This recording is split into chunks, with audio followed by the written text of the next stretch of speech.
All set. All right, it's 1 o'clock on the dot.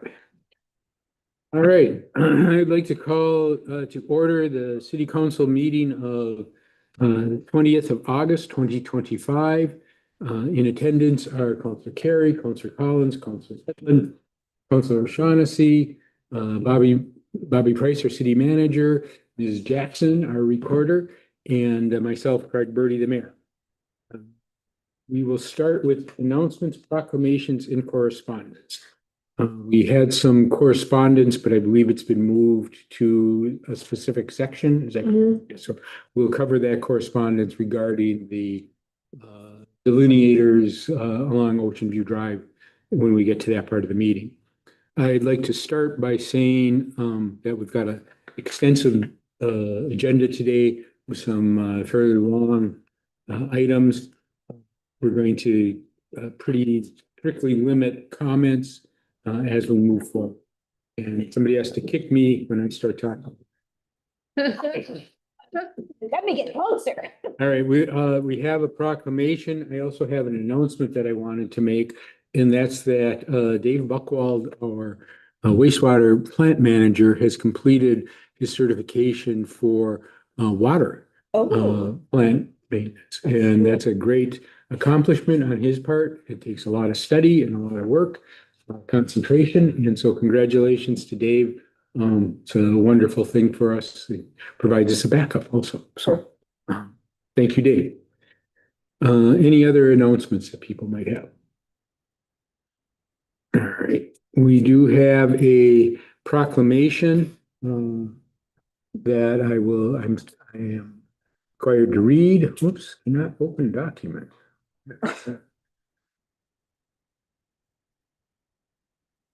You want mine? Yeah, if somebody's got a paper copy. I wonder if I'm not. Thank you. Okay, proclamation is regarding Bird City proclamation. Proclamation, whereas wild birds are valuable for their intrinsic beauty, for connecting people to nature, for the essential ecosystem services they provide, and as an early warning system for the impacts of ecological degradation and global climate change.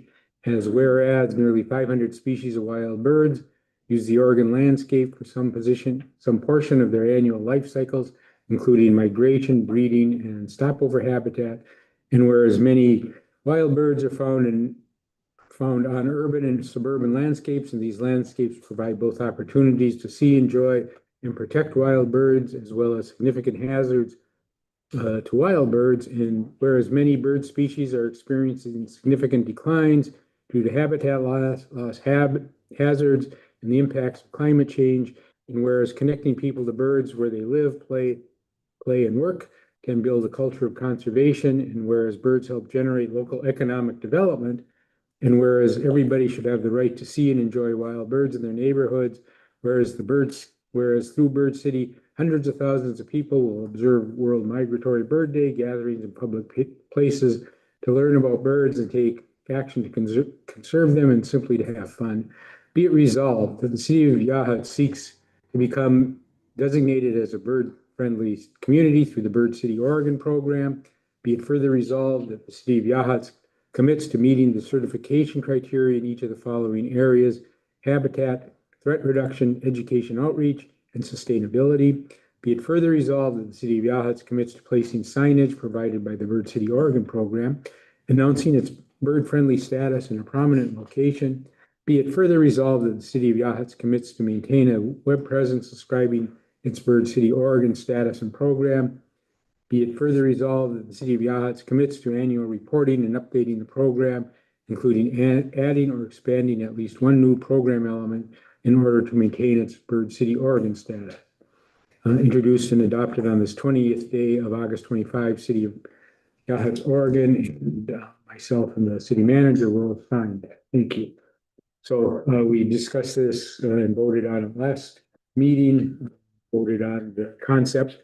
This is the proclamation memorializing that. So I just want to be clear that we're very supportive of this, but expenses for this need to be allocated through our normal process of budgeting, et cetera. I would suggest that given the format of this, that we do it by resolution. I know it was approved in principle, but this is the specific All right, I'm obligations. perfectly comfortable with that. And so we would change it to a resolution rather than a proclamation. We will need to, yes. I don't know how it's with Bird City, Oregon, because they asked for a proclamation. Well, a resolution seems to me to be more, I don't. It's a resolution to adopt the proclamation. okay, there we go, perfect. We We will do, we've read the proclamation, we will implement a resolution. Okay. And we'll get that done and signed, and if the council approves, I will be more than happy to sign the resolution when we assign it a number. So all those in favor of a resolution to adopt the proclamation, say aye. Oh, I'll make that motion.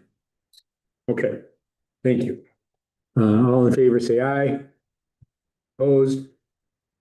Hearing no opposed, we will approve that resolution to adopt the proclamation. All right. Public comment is the next item on our agenda. This is limited to items that are not on the agenda. We ask that the public comment be limited, we don't ask, public comment will be limited to 5 minutes. And we ask that speakers limit it to a single topic, and that they try to focus on the topic rather than focusing on individuals. And that their topics are addressed to myself, the chair of the meeting. Anybody in the audience that would like to make public comments? Please state your name and position, if it's a position or as your city of residence. Okay, my name is Nicole Lippincott. I live in the city of Yachats, and I am proposing, we lost a member of our community last week, and Sandra Dunn, and she was instrumental in getting the funding for the library here in town, and so I'm proposing that we dedicate the library to her or in her name. I don't know if that's possible, but I would like to, move towards that if it is. Sorry if I didn't. No, That's it. I think that's something that should go to the library commission. I know that they're currently working on plaques and dedication. And so I think that would be an appropriate item to raise with them. And I certainly am sympathetic to the idea. Sandy was not only just on the library, but she served as bookkeeper for several other nonprofit organizations in town. So it was tragic, well, not tragic, but it was a loss for the community. And she'd also sat on city council for a number of years. Okay, Mhm. not realize that. Yeah, it was a true loss. So thank you. And let's bring that to the library commission. I can work with you on that. Yeah. Mhm. Thank you, Nicole. Any other anybody else with a public comment? Audience and not online? Okay. Moving on to the consent agenda. City manager, would you like to kind of summarize and give us any highlights or questions that came from that? Yes.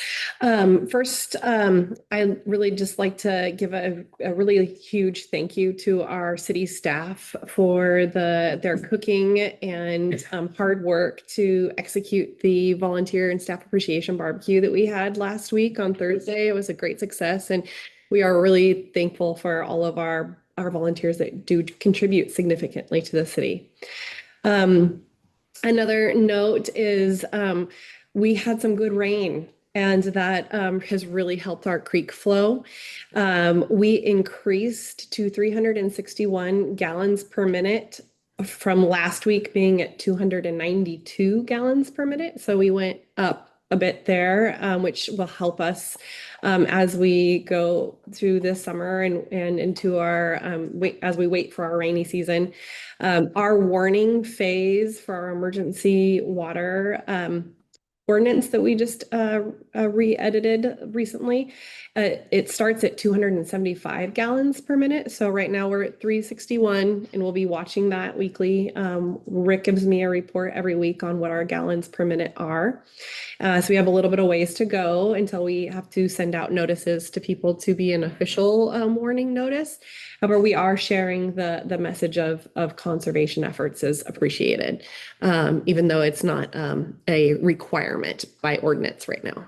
It seems to me that our ordinance says 275 plus supplemental before we have started the supplemental water, or at least are ready for it. We are, and to that note, we did meet with South Lincoln Water District, their manager and crew last week with myself and our crew, met at the intertie, and we flipped the switch and we tested the connection and we measured the water flow just to ensure that we're ready to go when that is needed to start purchasing water from them. So we do have that set and ready to go, and everybody is on the same page. I wanted to give a quick update on our local wetlands inventory. That is back in the hands of our city planner, and she has a hard deadline of August 29th to get that back to the Department of State Lands to do their next step in the process, hopefully to finalize that here within the near future. After our last meeting, we had discussed fireworks and how they impact our community, and the suggestion of creating a work group for evaluating 4th of July fireworks. We did convene with the chamber, and Councilor Carey and I, and discussed options that could be out. We could find some more information on. A couple of those options that we're looking at are soundless fireworks with music. And laser light shows with music. So a couple soundless options. Also looking at kind of whimsical things that we can do through the day to keep people in town and patronizing our businesses between La Di Da Parade and the fireworks show. So that was a really good meeting, productive meeting, I thought. We did just receive a $450,000 check from the Friends of the Library for the build of our new library, which is significant and greatly appreciated, those efforts that were put into grant writing and fundraising. And that make a really big contribution to that build that's happening. We also have our new deputy who came here to say hello to you all and be introduced. So we've got Deputy Garrett Brody, who's our tract deputy. Do you want to come up and say hi, really, or just wave from there? Here, I will be in the contract for at least 6 months, and then we'll reevaluate after that. Thank you for being here, and thanks for coming to the barbecue as well. Yes. There is a work group that started to evaluate a speed radar camera, and I have asked that work group bring a presentation to our September City Council meeting, as that is a project not directly identified as a deliverable in our 2025 goals. However, it does in line with pedestrian safety, and that is the goal for them in this. So I want them to bring that to you and have you decide if that's something you'd like city staff time and volunteer time dedicated to. So we can expect to hear from that in our September agenda. Okay. Sure. Associated with that and the meeting. In recent weeks, I've noticed a huge increase of cars that do not stop at the crosswalk at Third and 101. They just drive on by, and it doesn't matter who's standing there looking like they need to cross the road. Just Our flashers will be being installed this month, so hopefully that will help with that. I know the flags I use. But it's a block down, 2 blocks down. I said Third and Oh, Where sorry, there's yeah. just a sign. and then it's Mhm, Sorry, I was Alright, that's okay. That's okay. visualizing the cross. That's okay. But cars are just like, That's true. Mhm. Maybe we could. Part of the problem is that Oregon has a law where you're supposed to stop in a crosswalk, but not every state has that. So as you get more people from out of state, they may not know that they're required to stop. true, but all of a Yeah. sudden it seems like it's worse. People in the summer, I think, are anxious. Maybe we could put the orange Yes. flags there as well. Oh, yeah, that's a great Maybe idea. that's how we Mhm. move them. Why don't we just, And I can't cross there either. No, I'm just. What? Because my dog is scared of the flags. No, go ahead. That's reason enough. yeah, no, I think that sounds like Yeah. a wonderful, we'll just move the flags. And you know, if push comes to shove, we could probably mark some other heavily traveled intersections with flags. Mhm. And that may be an option for your work group to think about, other than throwing everybody that's speeding in jail. I've actually noticed the same thing just when I try to go grab lunch across the street, trying that little cutout. It's not an actual crosswalk, but it's got the cutout Right. for it. And even if you're clearly looking like you're standing there, some people do and some people don't stop. So that would be another good place to relocate the orange flags after we get the flasher up. The flasher, and was it in the staff report, the purchase of the trailer, the speed camera? Yep, that has been completed and we are looking at the arrival of that within 30 days. Mhm, That will be helpful. mhm. Can you explain what the We trailer did- is for oh, people excuse me. that people don't know what it is? Sure. So we did purchase a speed radar trailer. It does not have a camera in it. It is just the speed radar. And we did that in cooperation or collaboration with the Lincoln County Sheriff's Department through their sources. And this trailer, it has a hitch that will go to Deputy Brody's trailer and he can move it all or vehicle and he can move it all around the different speed zones that he's watching. And he can use that to ticket directly off of, so he can be kind of a little more incognito, backed away, but as long as he can see that trailer and the car and the speed, he can ticket off of that. And that can also be moved and set up even if he's not there watching it, just for another a speed traffic calming measure in that 45 mile an hour zone probably would be a good spot for it just to kind of be left even when he's and moved around, even when he's not actively using it to ticket off of. So that it will be arriving within 30 days. And we did also submit for the Transportation Growth Management Grant through ODOT and Department of Land Conservation District. And that is to update our circulation plan, which will include pedestrian safety, vehicle traffic safety, and vehicle travel safety. And within that, we'll have a consultant that helps us if we receive the grant, have a consultant that helps us identify all of those upgrades for our pedestrian safety. And I'll imagine that would be where we identify some sidewalks continuing up in north and south on the highway, as well as some plantings that can happen for traffic calming measures. And so we have to be able to be successful with getting the grant to do the planning document to be able to apply for construction grants. So it is a process that takes time and it does require, plans and grants to the execution. I have a question. If we are monitoring the Mhm. speed, I've not ever seen this, but maybe the first, can't we put a sign out there right as you come into town saying speed monitored? I mean, if I read that and came in and I saw, I'd say, oh, well, maybe I need to slow down. I mean, it's one of the neighbors we were talking about, and hers was not quite as. The only consideration there is whole. The benefit of this particular device is that it's movable. So, if it's parked on 101 and you've got then it seems like a nice idea to have a sign as you're coming into town, speed camera ahead. But once it gets moved to Ocean View Drive, because you want to, then you got a sign that's, people are gonna start ignoring because there's no camera here. Well, but we also have, at least for 2 days a week, we have a sheriff's car, it's pretty obvious to people. I mean, it is being monitored. I'm just saying that even if we don't have it. if We people- do have those two signs and we are monitoring through Right, those all the time. We exactly. do check the speed that's happening through those cameras. So Anyway, it's just an idea. question.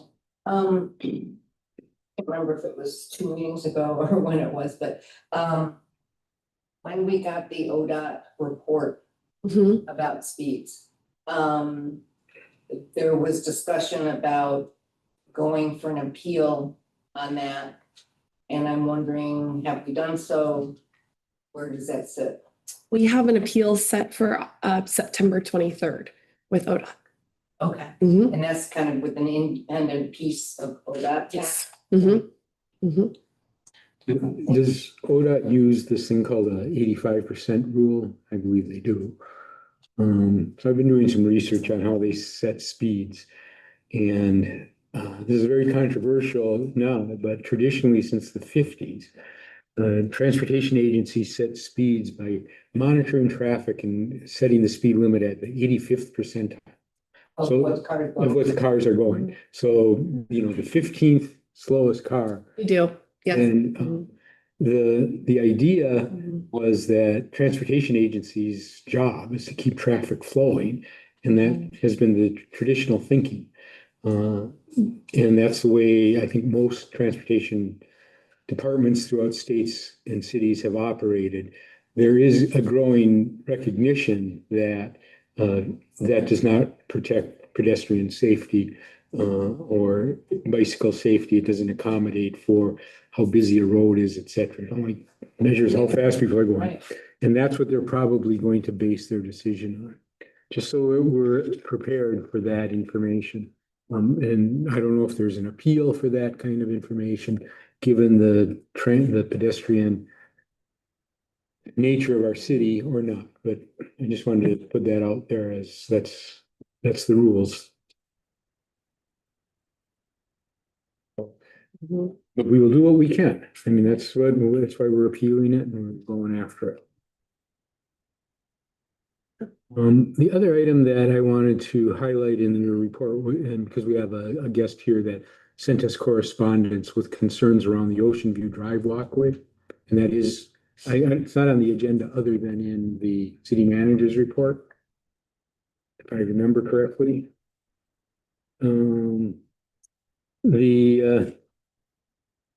That item now has a larger budget than we had allocated. Do we need to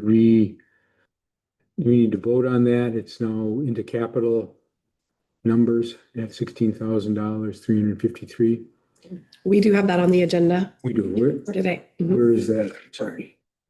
It is towards the end, item, ongoing business, I see it's B. Okay, thank you. Yep. Okay, so we will get to that. Anything else? I would like to just highlight from the staff report that we had a stellar DEQ evaluation for our wastewater treatment plant and got very high remarks when they conducted their inspection and their audit of how things were running there. And they gave a couple good feedback pointers for us. And one was to have another person certified in wastewater, and we are working on that and have 2 people who are working on getting certified under wastewater underneath Dave. So that will be very beneficial. But great job to how well they maintain and manage their facility. And the report said thank you to the city council for prioritizing infrastructure and the maintenance of the plant. Good. Mhm. Could you also talk about the Reedy Creek line, speaking of infrastructure? Yes, we are in the process of the engineering for the Reedy Creek line. It is something that would be kind of a wintertime project, so we're not doing work on it in the dry season when we're really relying on that water. It is also something that we're looking at as a project that can be on the next year's item list if we're looking at that we need to maybe be conscientious of how our capital projects are being spent. That is one that we are in the engineering phases with. It can be postponed till next year. It is, it wouldn't be any significant worry to our system if we were. And that with the grants with the engineering that we are working on, it's going to have it shovel ready for if there are any grants that could come up for it too. So I was just at the small city meeting this morning, and there was significant amounts of money allocated for infrastructure projects. Unfortunately, I think what happens often with, the $100 million allocated, big cities seem to get 99 million of that. So, but it's something that the legislature had allocated money for. So it's good that we're in position to look for those kinds of grants. One more note that I'd like to make is an invitation for the community to attend a input session with Cascadia Partners and the code concepts that they've been working on with the Planning Commission. And that will be held here at the Commons at 5:30 on September 30th.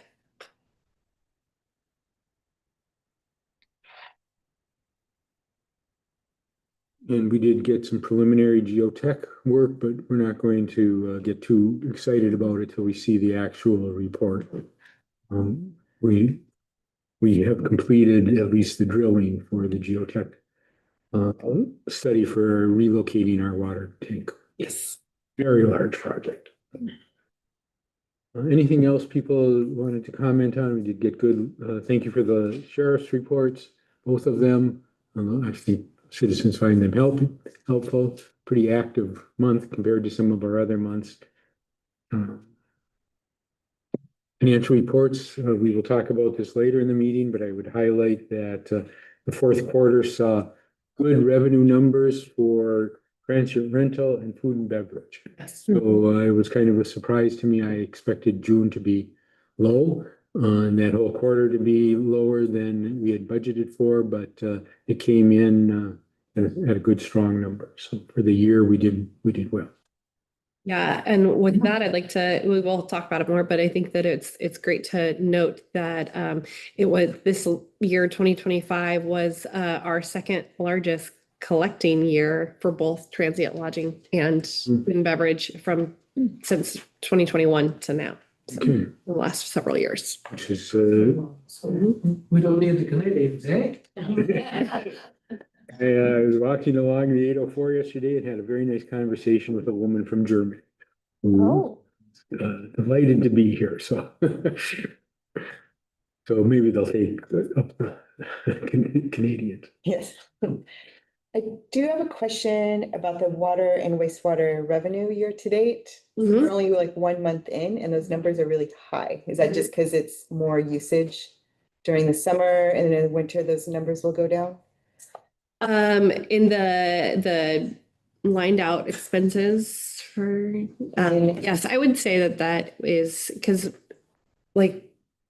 there's going to be some fluctuation that happens throughout the year depending on the amounts of usage, and we have more people in town. Okay, So that will also add to the higher revenue this time of year. that's showing like a third of our budgeted revenue has already been gathered in the first month. I'm like, that's quite a bit. Yes. Also, so we're gonna see less collected in the winter months when there's less usage. Perfect. Okay. Mhm.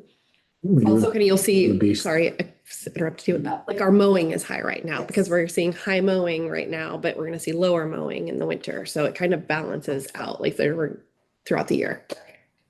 Mhm. We do have a baseline for water revenue because we're fixed.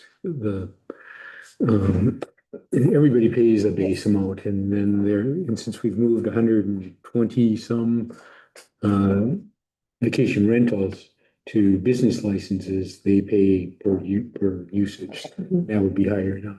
Mhm. Okay.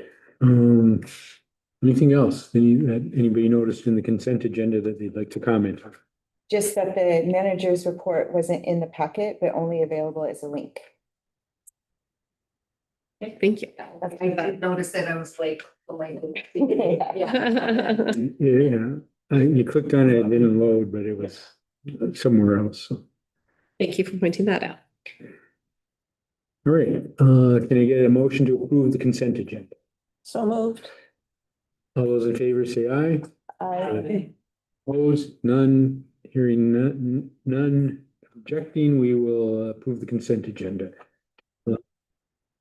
Just a moment, Okay. while it's doing that, it's. Hmm. Go ahead. Okay, thank you. Moving on to new business, the first order of business is the Lincoln County property transfer. Can you address that for a city manager? Yeah, so in your packet, you have a list of properties that have been identified by the Lincoln County Surveyor's Office as properties that they'd like to transfer over to the city of Yachats. And I have invited Surveyor Eli Adams to join us.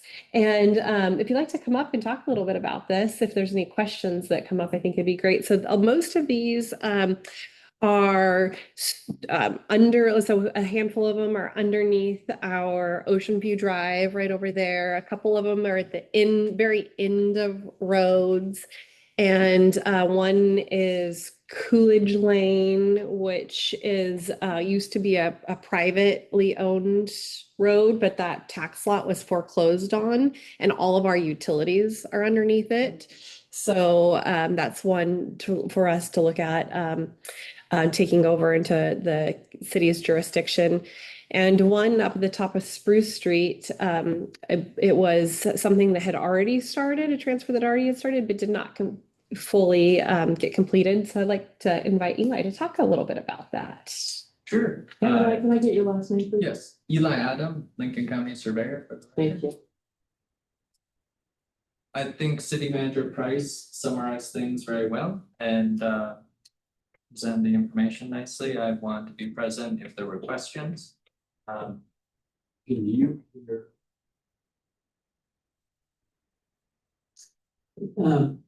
So we've got this map of these teeny little slices of property here and there across town.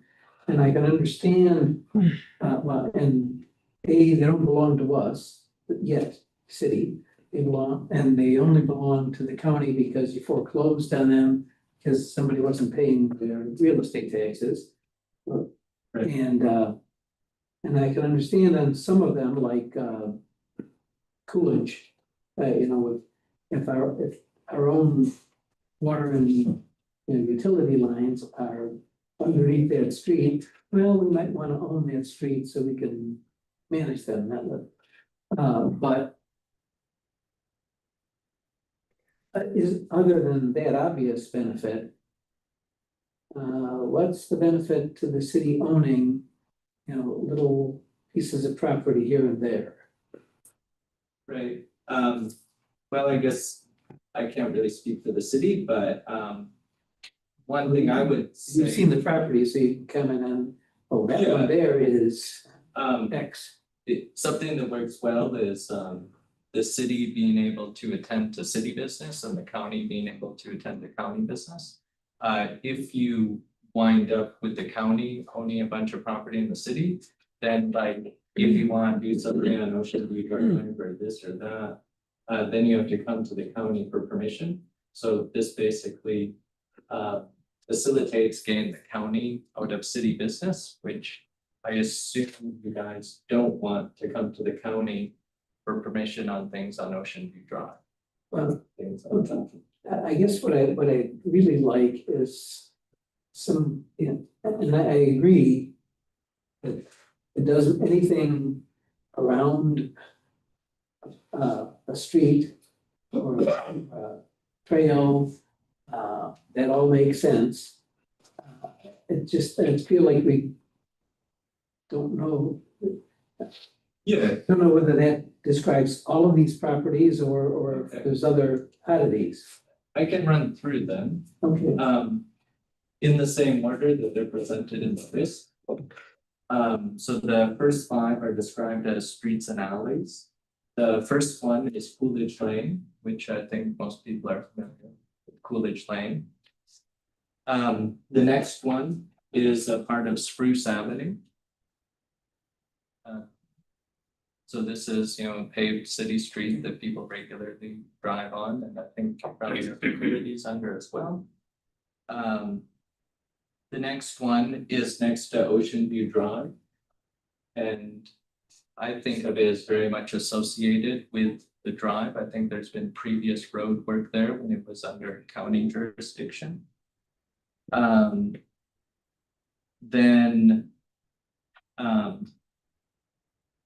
There's actually 3 small pieces that are underneath Ocean View Drive. Because Ocean View Drive is a easement, the city doesn't own most of its streets.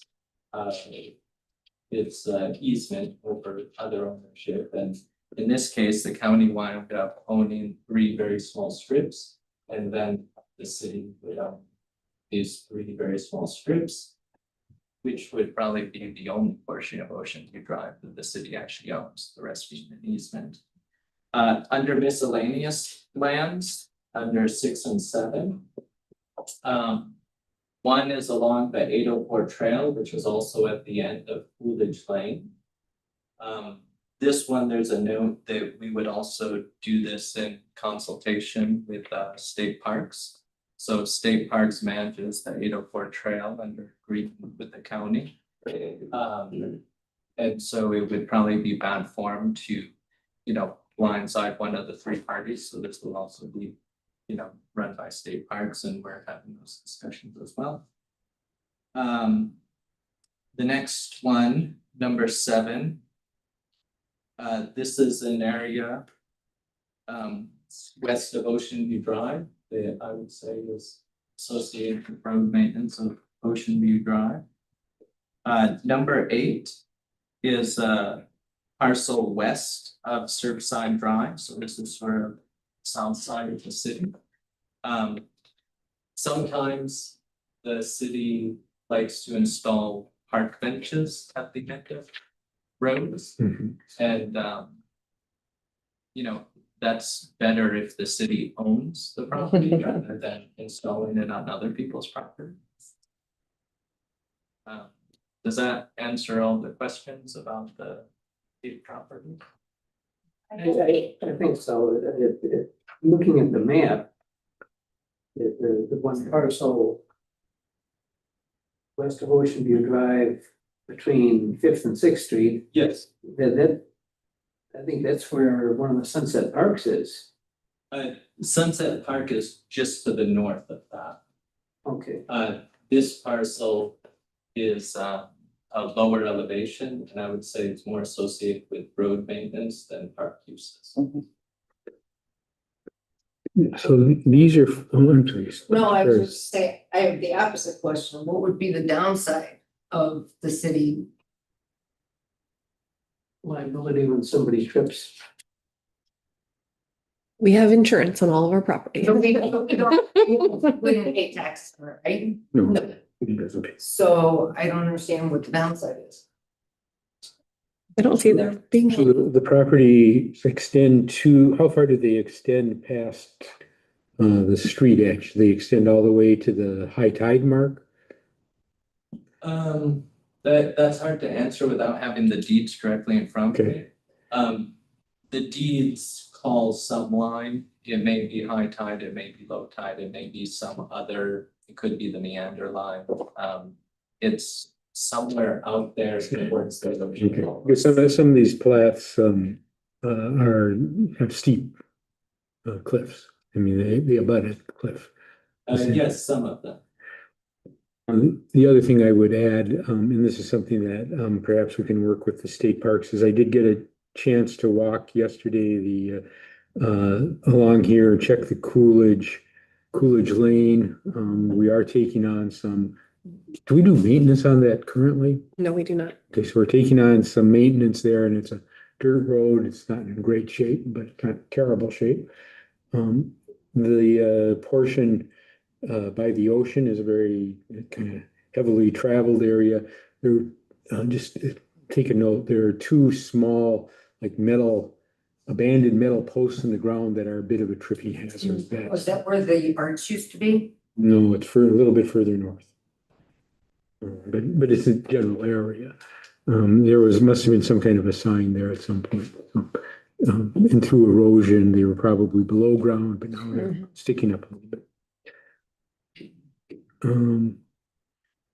Any other comments from any counselors, any concerns? I mean, we are taking on some additional liability, but we have insurance. We are taking on Coolidge Lane as a maintenance issue.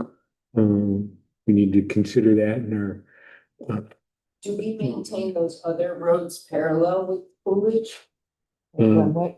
you do not, Linwood, yeah. we do not maintain Lemwick as a private road. Their own taxing district.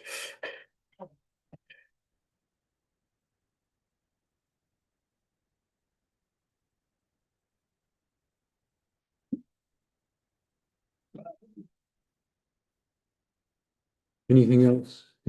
Yeah, okay, so, we did have a, resolution to adopt this. Can, I will find that resolution, maybe. My connection seems to not be working as well as I would have hoped.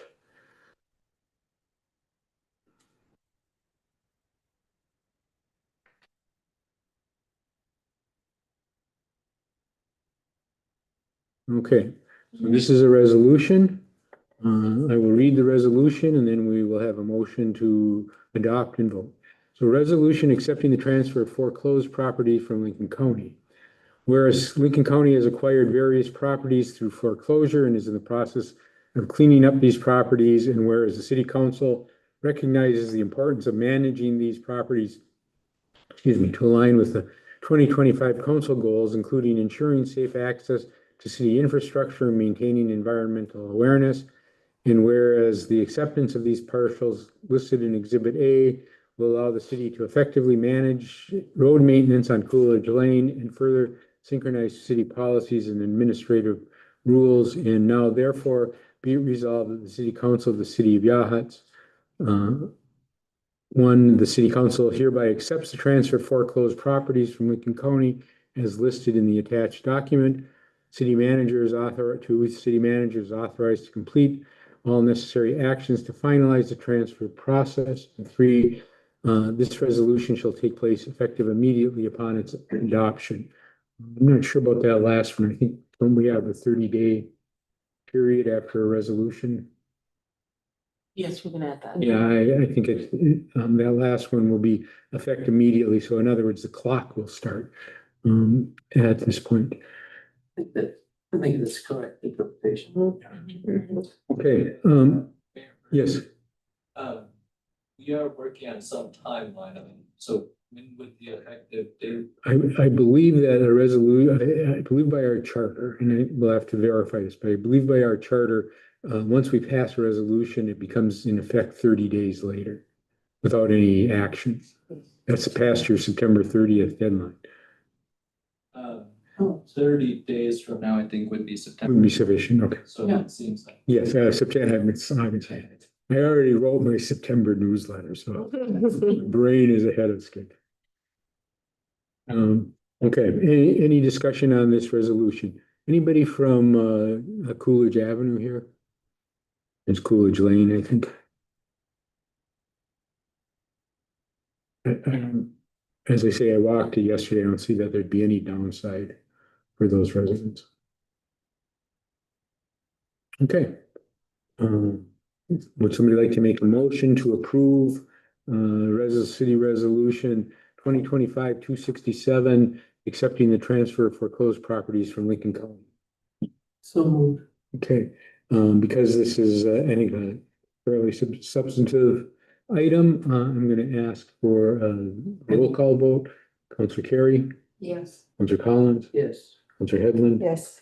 Counselor Shaughnessy, Yes. and the mayor votes yes. So it is passed. We will get that signed. Thank you very much, Adam. Mr.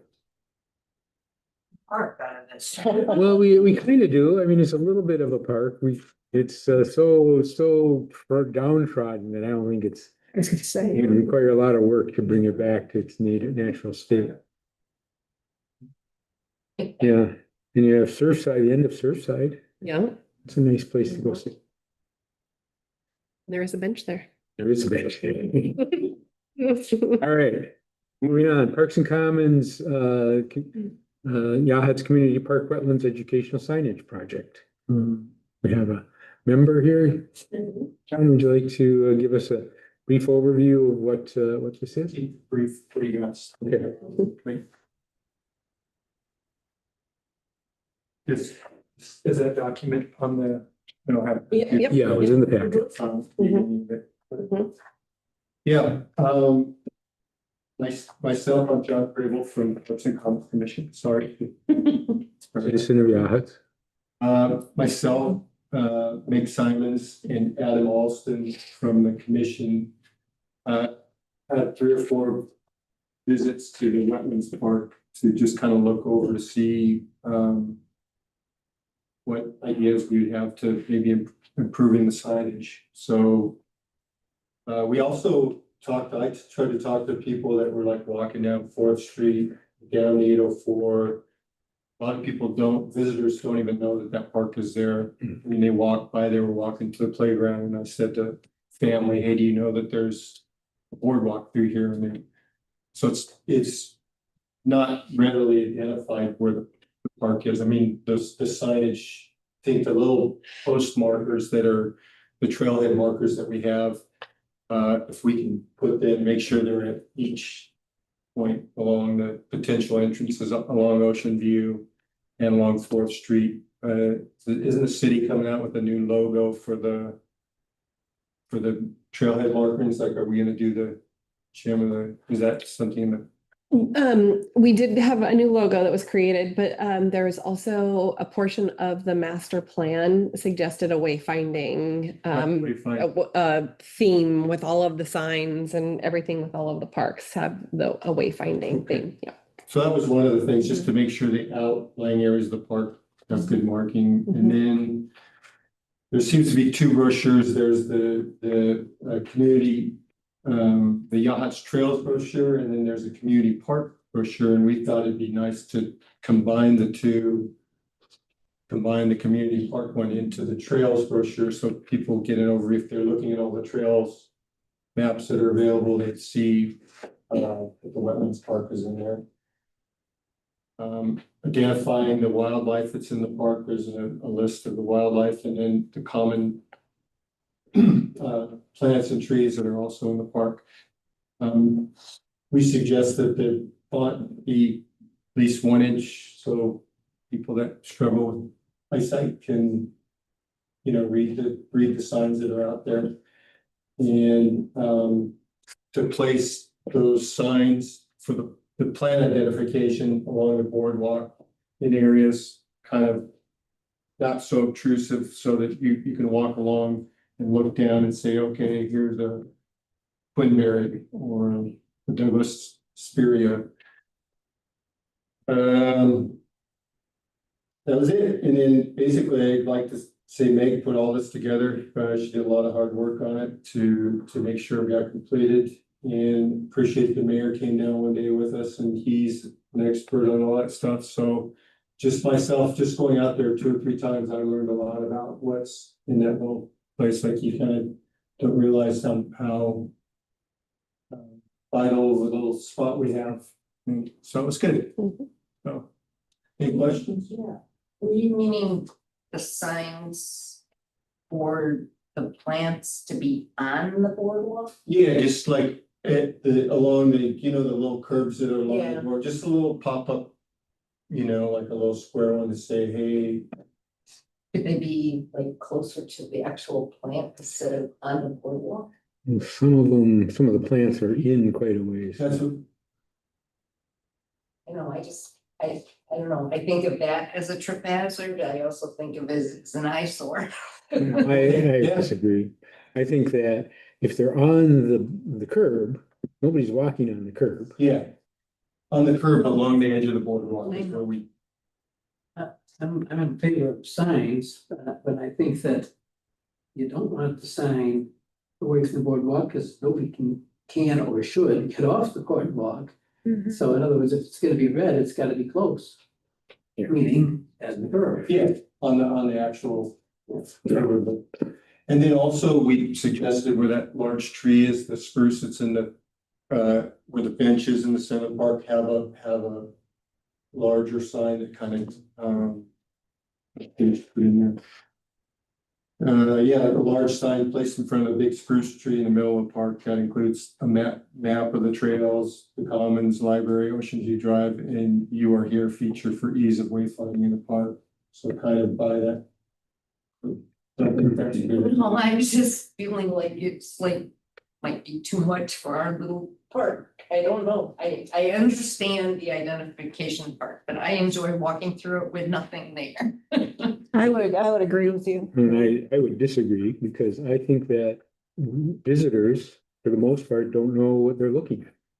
And they may Do not. you know what the spirea is? I really probably don't care. I enjoy looking at the greenery and No, I would agree with her, to be honest with you. We have those that want to identify everything. These are That's signs that great. will be this big. Yeah, they're tiny little signs, they're not. Yeah, And it just given it, again, the common name of the plant, not the technical. Yeah.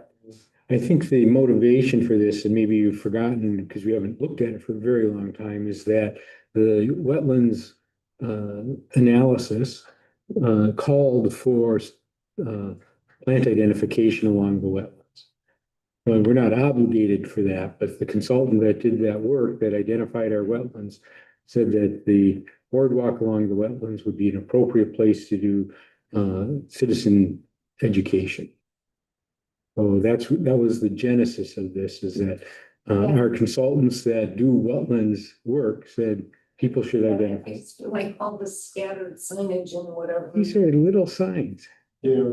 on the board. Unless it was with big sign, we just had plants. I don't know. I just. I think that we could do it in a way that is classy and not cluttery, and it gives your sense of some education, but also having a good view of all of the natural habitat around. I know that part of the master plan, there is a section of that suggests doing signage and wayfinding. And if you remember looking at that, there's some really beautiful examples there that we can really make it look, I think, very natural and nice. And maybe they would suggest putting them in one or another, but I think that there's something that we could do with these identifications and suggestions to make it fit both needs. That's one of our objectives for the year. It also just, if we triple how many people are walking on there, can that boardwalk hold up? We tripled it. If we triple how many people walk on it, Some sample people can't find will it. it hold up? We put a weight limit on it. I mean, the boardwalk is. It's stable. We did that as part of our analysis. It will need replacement at some point. The advantage of putting signs on the rails, on the curbs there, is that they would be removable. My concern is somebody takes them, steals them. When it wears out, it's gonna be the weather, not the traffic. Yeah, I think so. We did have plant identification as one of our goals for this year, by the way. So to raise this issue is, I think, we should have raised it when we were setting our objectives. No, I'm not objecting to land identification. I'm objecting to possibly cluttering the boardwalk area with signs and words and whatever, when I like just seeing green and We can an make, occasional bird that's in the water or I think whatever. both sides are legitimate. I mean, I think we just need to vote on it. Yeah. Both sides are legitimate. I mean, you love all that stuff. I don't. I just want to see the green, but neither's right or wrong. yeah, that's what I think. We make the signs green. Come look good, okay? And in terms of the way, I would suggest that we move forward with plant identification because it's easier. Mhm. It was one of our objectives. The wayfinding signs, I think, require more thought in terms of how much, where they go and Mhm. placement, et cetera. So, Mhm. let's move forward with something that we can accomplish quickly. Part of the, Adam, I know made a point on the larger sign by the tree. He suggested it be placed in an area that would stop people from people climb behind that and go Mm, into that little area behind there. So that part of the sign being there, he thought it would stop people from trampling that area specifically around the tree. Well, I think you've heard some of the concerns two of us have. They're not, and I think they're legitimate. Yeah. I think doing is probably the best way to go, to be honest with you. That's what this is about. This is a democracy, isn't it? yeah. All right, Yep. there you go. So, do we need to vote on this or do we just assign this to the city manager based on the recommendation of the public? I'm sorry, the Parks and Commons. I think we can just ask the public, our city manager to resolve. And to do it tastefully. I trust her completely. Okay, Thanks for all your work. thank you. Yeah, thank you to the commission and to the three leads on this project. Thank you, John. Thanks, John. All right, moving on. Oh boy, this is a big one. The Lincoln County Natural Hazards Mitigation Plan. Oh, God. City manager, you want to talk to us about why we're looking at this? This was a 74-page document. I had to read it twice. I did. Yes, so this is something that the University of Oregon has been doing in partnership with Lincoln County to create a effective hazard map and mitigation plan for each community in the county. And it includes strategies and marking vulnerabilities and including maps. And they were asking for our local feedback on if there was anything that we needed to add to it or have corrections, and then that we can have this plan, the county can have this plan, the city can have this plan to use for our emergency planning. And they're just simply looking for some advice. This is hired through Lincoln County. Yes, and it's apparently due within a very short time period. Mhm, mhm. I had a few notes that I gave them on some of the emergency preparedness things that we were doing that they didn't have in there. Other than that, I thought it was very accurate and eye-opening, to be quite honest with you. Some of the facts that were in here are quite alarming. Yes. They did identify certain areas like San Main instead of San Marine. So Okay. I can go through it again and find those small corrections. And all I'm that what asking they're- is if you can just give me a list and then I will send those. We don't need to really discuss it too much here in detail today. I just want that to have your eyes on this and your feedback on it. The maps were pretty. Where am I? We're sliding down the hill. Yeah. Yeah, it's something that all citizens should be aware of, where your house is in relationship to risk. And what some of the mitigation strategies are, especially if you're in an older home. So, and I'd given some corrections to the city manager already, so she has. One thing they were talking about in here is like building codes and different things like that. And I don't think that Cascadia Partners would need this document, or would they? When they're starting to go through the codes and zones. That's a good suggestion. I will make sure they get that. Yeah. Yeah, that is a good suggestion. I think current code is, you have to, if you're building, I think every building has to have certain kind of earthquake sustainability. But homes built before 2010 are unlikely to have. 2010, that is.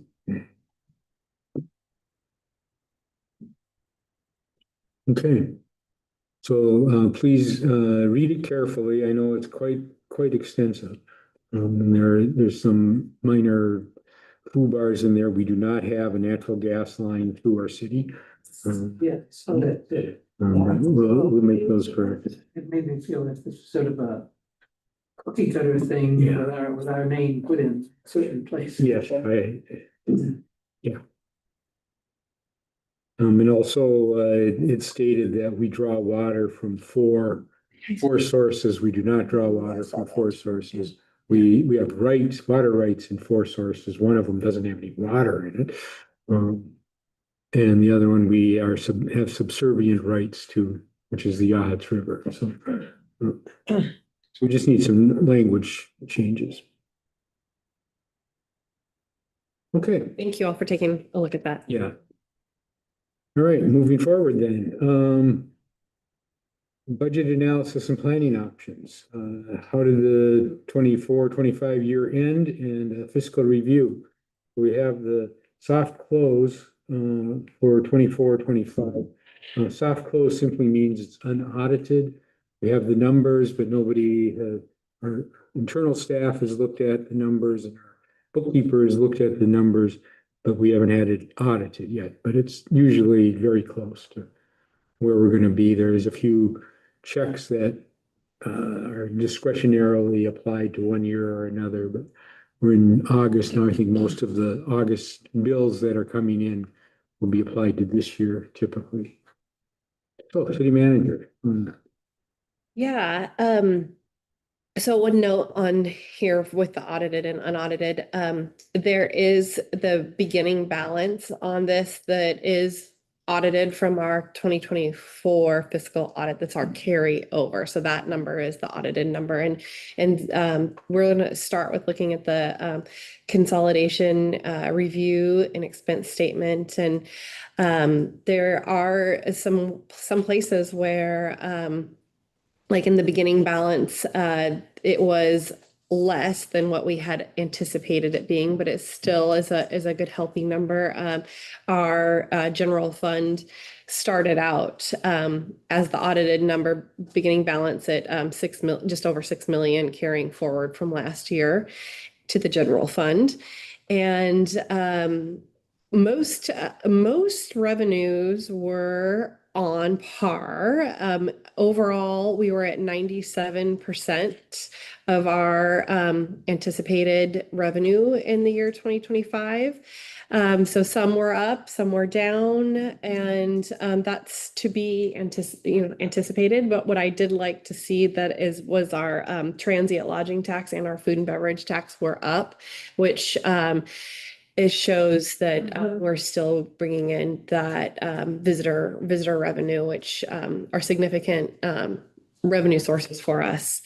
And then with our expenses for general fund, our personnel was right at about 100% of what was budgeted.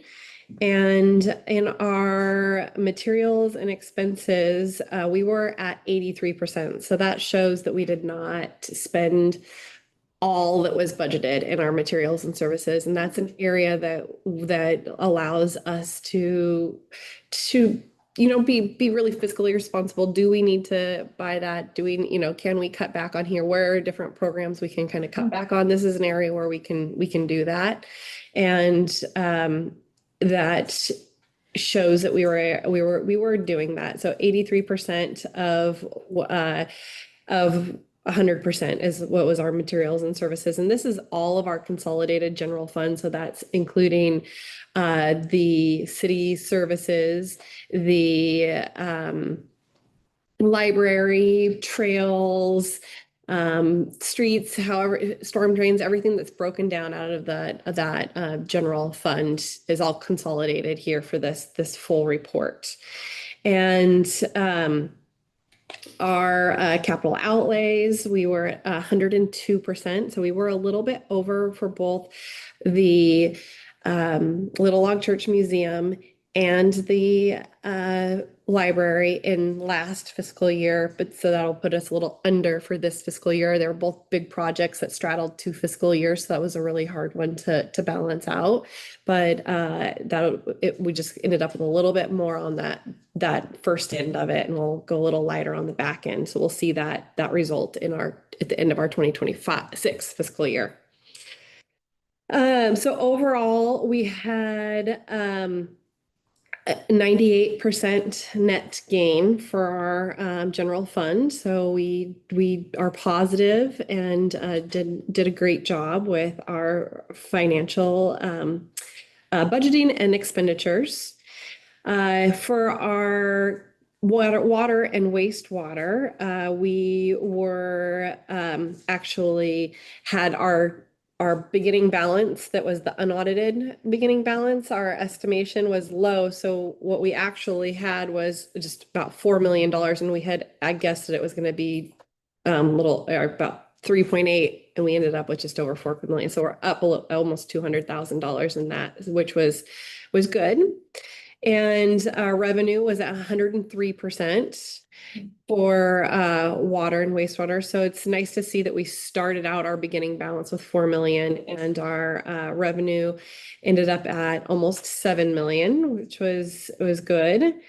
And our personnel was at 96% of what was budgeted. And our materials and services, again, this is an area where we were able to be responsible and not spend just to spend. We ended up at 76%. So that is showing that we're being really financially responsible in all the ways that we're spending our monies for the city. And that, is our plants, consumables, it's our utilities, it's our insurance. And as you look through those, you will see that some are above the 100%, but some are below the 100%, and that balances out for that bottom line dollar to be what we're really looking at for that fund. And our transfers were at 100%, and our capital outlays were actually only about 50%. So we were at 154% net gain for our water and wastewater full consolidated fund.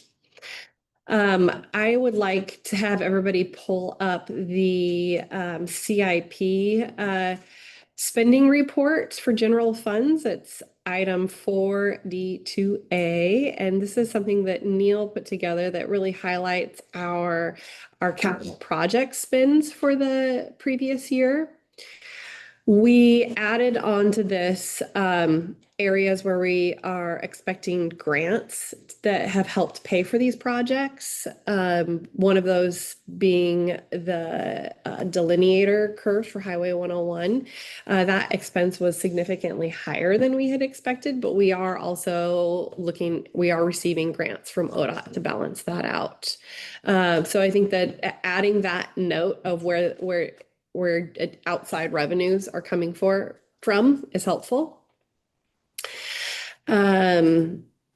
We have our City Hall fund for capital improvement projects. We were able to start moving forward with the exterior, or we did complete the exterior rehabilitation over at City Hall last year, and that was the gutters and some of the fascia that all took place. So you'll see that there's a 501 gutters and fascia repair. We did that in the exterior rehabilitation line there.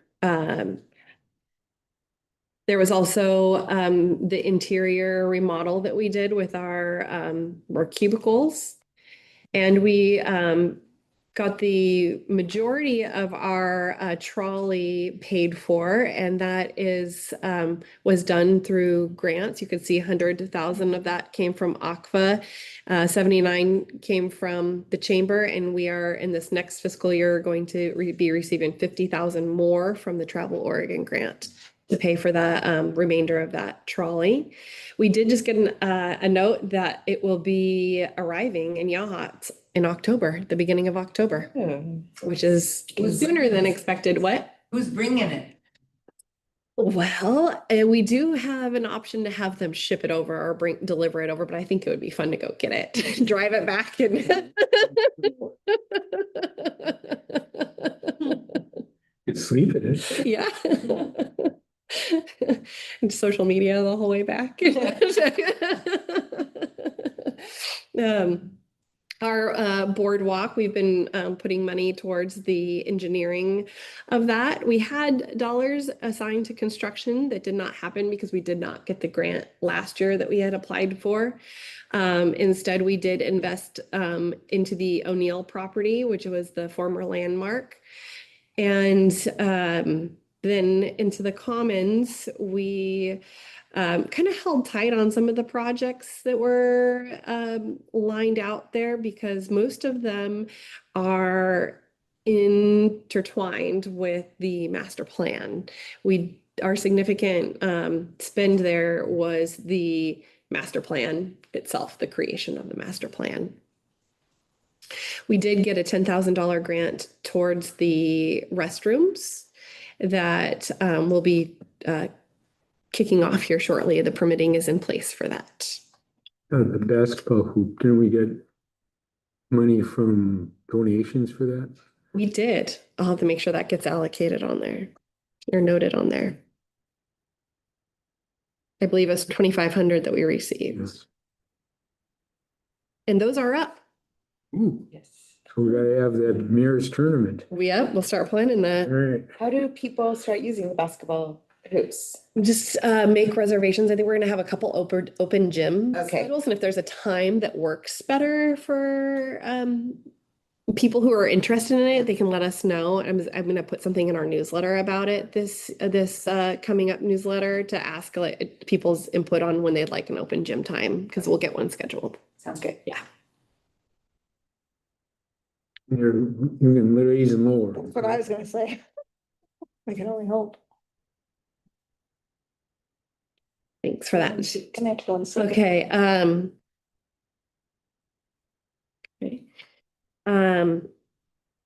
So the library, again, here is a couple notes where you can see that we did spend more than we had originally planned in this fiscal year for the library and the Little Log Church Museum.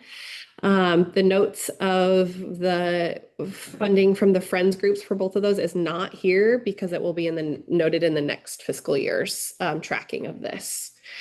So there'll be 130 received from Little Log Church Museum Friends, and we did just receive the $450,000 from the library friends. So in total, we did spend a little bit more in our capital improvement projects for the general fund side of things, but that is all contributed to those two projects that have been in the pipeline for a long time. It's a percentage, it's not, it's immaterial. Right, right. And then into our public works capital improvement plan projects, we have been doing a lot of work on a bunch of different things. I have Rick here to jump in and talk about capital improvement projects a little bit on the water and wastewater side, and Dave is on here as well. They are moving right ahead. We have made some significant progress and spend on that property acquisition for survey and geotech studies in this last fiscal year. Also, hydrant replacements was a big deal for the department this year. Working on the Reedy Creek engineering and also upgrades to both plants. Would you like to jump in and talk? Maybe you could talk about, and Dave and I had a conversation about the hydrant costs and how our costs are going up substantially to replace hydrants over the last few years. Dave, you on there? Oh. He was on there. Yeah, the price of the hydrants have gone up. And we have. Previously, we're trained now, but we weren't trained to put in fire hydrants, our new crew. There it is. And we had a contractor come in and do it. So we paid contractor prices, but they also taught the crew. To put them in. So now we'll be putting them in ourselves, which would be a reduction in the cost. So Dave, I was just suggesting, you and I had talked briefly about how much more expensive the parts and the hydrant is. And how what I didn't appreciate was how complicated a hydrant is. It's not just this yellow thing that sits down there. There's a whole lot of valves and gaskets and piping that goes into replacing a hydrant or upgrading a hydrant. Yes, yeah, it's kind of amazing. It'd be so awesome if it was just to plug it in and go. Yeah, the hydrants, I'll just throw out some numbers to you. For this year, we budgeted 30,000, I believe, for hydrants, and that bought us 4 sets or 4 hydrants. But those hydrants include T's and valves and all of that. So that was came up to $24,000, just over 24,000. So that got us 4 hydrants. You know, so it's extremely expensive to do it, and then that doesn't include the labor and the other costs to get it in. And I said it in the Public Works and Streets meeting that these plywood holes that you see, or plywood and cones you see around town, those are going to be where we're sticking fire hydrants in, and it's quite a deal. But parts are going up; they're expensive. I had a gentleman from a town up by Astoria, I think it is, called me up yesterday asking for some kind of suggestion for somebody to come do the service for him, to install 2 of them. And he had questions because I think for 2 hydrants, he was being quoted like 10,000 plus 20% profit. And I said, well, you're in the ball field there and so on. And he was kind of shocked. He said he'd have to go back and take another look and see. So as Rick stated there, we had a company come in and install 3 of them for us. And during that time, our crew was able to watch and get a good look on how to do it and all that. So now we're going to be installing, we have 7 in the shop that we're going to install this year and so on. So maybe we can get a good portion of them before the rains come even this year. Thank you. Thank you, Dave. Appreciate your work and the crew's ability to step in and take care of that. Question. Question for Dave, what's the life expectancy of those expensive hydrants? Well, of the 3 that we replaced, I think one of them was a 1979. Oh, geez. What's really cool is these fire hydrants that you see around here, you can just look on them and they'll have the date of manufacturer stamped on it. Huh. So we have a lot of them from the 80s, several from the 90s, and a few in the 2000s and so on. But now we're going to get a whole bunch of them that say 2023, 4, and 5, and 6 next year. How many hydrants do we have total? Anybody know?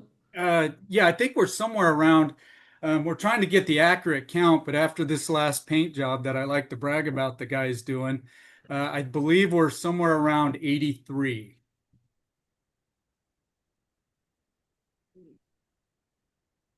All right, well, I think that it's helpful for people to understand how many of these things and how expensive they are to maintain and replace. It's something I certainly didn't appreciate until very recently. Very good. One of our big projects that was done with wastewater this last year was the submersible pump plug Yes. engineering and installations. And Dave and his team worked really hard on that. You want to talk about that a little bit? That was a pretty yes. large dollar project and significant project for the city. Yes, that was a very large project. And, it took quite a few years to get that process through. I thought it would be a really cheap thing to start with, but as it turns out, it wasn't. But the end result was this last winter. So we ended up using those pump plugs twice, replacing pumps. And it was quick and easy. No threat to overflow or sanitary overflow or anything. Just a quick disconnect and call the pump company or the pump guy out in Albany and say, we're bringing one out. So that was really, we've got 2 pumps that are out there right now that we swapped out because of this. In the past, we really did make phone calls at 1 o'clock in the morning and try and get an engineer or an electrician to come down and unhook it and get everything done. And we had some close calls, but because of I will say this, because of the city's ability to prepare and plan ahead, we had emergency bypass systems installed back in 2015 or so on some of the pump stations, and we were able to hook a second and third redundancy up and not have that problem. So I'll try not to run on about this, but it was a good deal. So excited. Yeah, well, we appreciate that, and that these things are not inconsequential. I mean, we call it the pump plug. It sounds like it was just an easy fix, but there was a lot of work that went into those, and rehab work that went in at the same time, permanent wiring, etc. So Right. I'm glad we got to, this has been on the, that item had been on the capital improvement plan for at least 5 years, and we finally got to it and got it done, and appreciate it. Yes. And I just want to say, because I do think those of you that work at Public Works, it's a really good team. I don't know everyone, the younger people. I did interview one and he was fabulous, but I just think it's like, Dave, and you love your jobs. Like if you ask you about something, they're like, you could be there 2 hours and you're like, really? Can I have the clip notes, please? But I just think that's great. That's who we want working for us, is someone who can dive down into those details, whether, my eyes just go blank. But anyway, thank you so much. And thank you for the leadership you give and looking ahead in terms of having people that when you retire to some wonderful place, someone may be there to take your place. So thank you so much. I don't think people realize you're the unsung heroes, because no one realizes what it takes to run this city, to I be got honest with saying you. for Public Works, no news is good news. Very true. Is the UV system finished? Yes, we've had several. Well, I mean, yes, that project is completed. That's one. You'll see a lot of these projects. They were items that were basically going obsolete. So this is just another part of the upgrade of the plant and bringing it into the next 20 years of operation and so on. All right. Thank you so much. Yeah. Any other questions about CIP? Can we? No other questions, but for me, but I will say that our team has been sitting down looking at what we've budgeted and for this next year, because as you see, these are our big expenses. We have a lot lined up, and it's all really important work to be done. So we are always really keeping a close eye on where we are with our projects and what's going to be done, what's realistically going to be done, and what can be moved into the next year. And we did just sit down and take a look at our list for this next year's CIP, and kind of went through and we're like this and marked out what's definitely going to happen and what possibly could happen and what's most likely going to end up in the next year, just so we can kind of have an idea. Because you'll see here also while we budgeted a little bit more than we actually spent, like that's a pretty typical thing. Not all of the projects will get fully expended in one year, because we give ourselves quite a lofty list of projects to get done. And while the teams do a really great job of pushing through, there is also only so many people on the team. So I think that's important to know, that while maybe we have budgeted for one thing, it might not be what actually happens throughout the year. Are there big items that you want to point out that we hope to get to this year? Say $150,000 plus items? We do hope to get to some of the we definitely are going to get to some of the first phase of the master plan items that have been on the docket for sound, light, and acoustic treatment inside the commons and multipurpose room. Also, the addition of the 2 ADA toilets that will be accessible on the north end of the building. Those are 2 pretty significant projects that will take place and are rolling. And then with the streets, we do already have contracted and lined up our the amounts of money we've identified for the street paving. So that will be taking place and we'll have our next little chunk of street paving happening out of our capital improvement plan really soon. That's contracted and ready to go. One of the ones that stuck out is something that would maybe, that was a high dollar one that maybe would get pushed into next year was the Reedy Creek pipeline. Yep. And then I think the good look at the kind of the trends of the transient lodging tax and the food and beverage tax is a good kind of indicator that we need to really be keeping our eye out and adapt appropriately. If we need to pause on anything or if we can, push harder on anything, that will be our kind of our indicator. Then the Loma line will be done, it's contracted. Yes. Yep. And our finance committee is going to be starting the research phases of a second URD because our urban renewal district funding will be running out in 2029. So we need to start working on that replacement now. Mm-hmm. Okay. So I think that gives us a good synopsis, good summary of where we were for the last year and what we're looking at for next year. It's good to keep an eye on how we're spending money and where we can, if necessary, cut back, given some of the uncertainty in the national economy. And the mayor's newsletter addresses some of that. I'll just say that I've had some conversations with a couple of business owners. July looked really good in terms of revenue, and August seems to be also, which is surprising. But apparently, people that have discretionary money are still spending.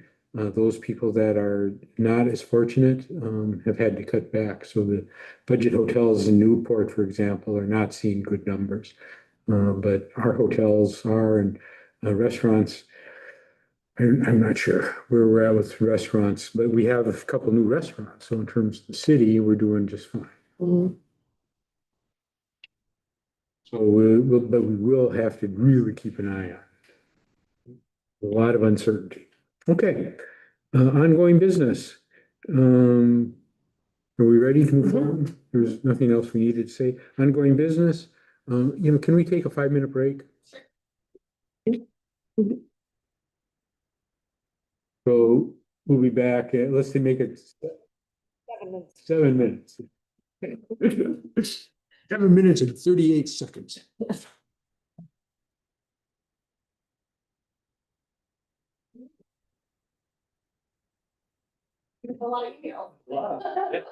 Send them all back. You're welcome. Hopefully.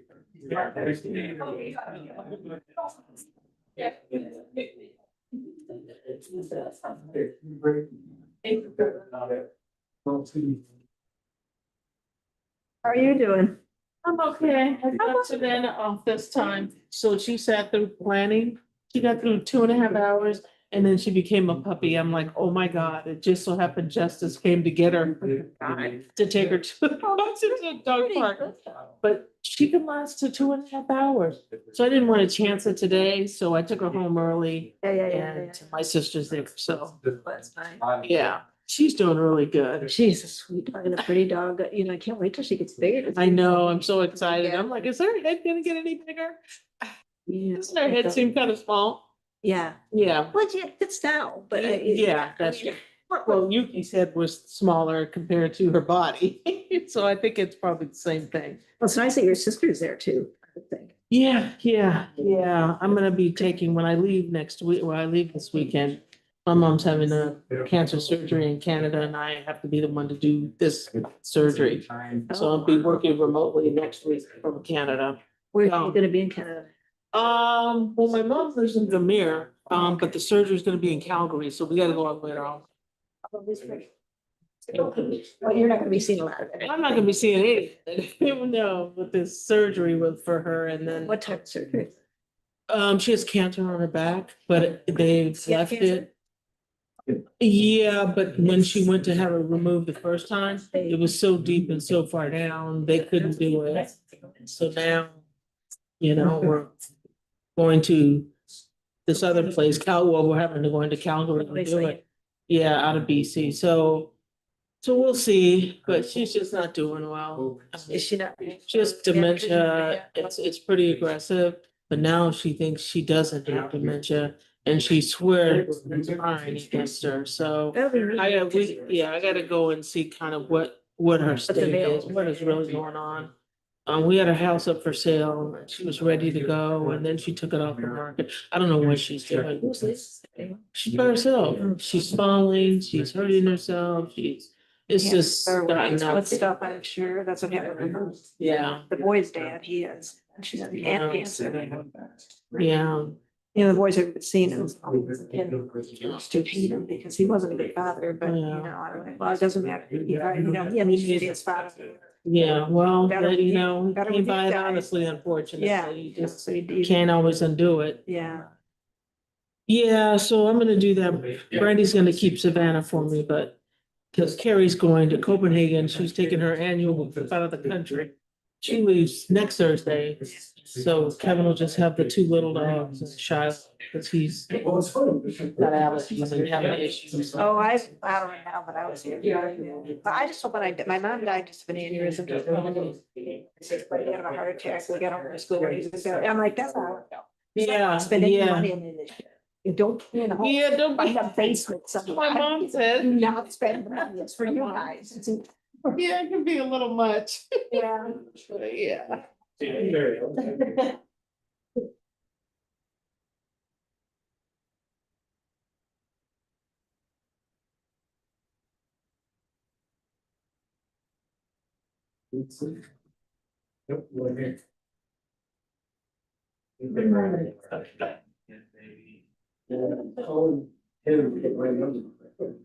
What's going on? That's my thing.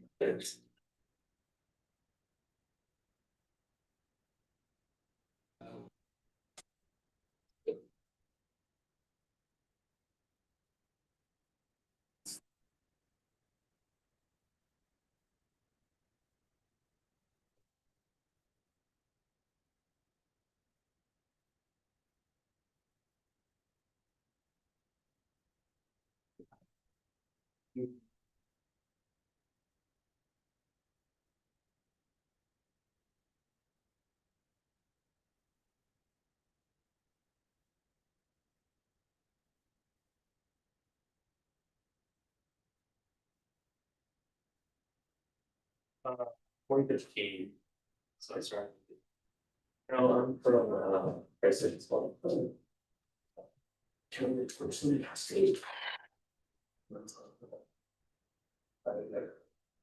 Very, I am enjoying my car. My wife is not as enamored with it as I am, but I drive up to Newport and it's like just relaxing. I'll tell you my story,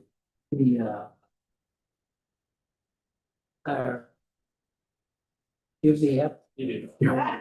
A message in the app saying your battery has issues.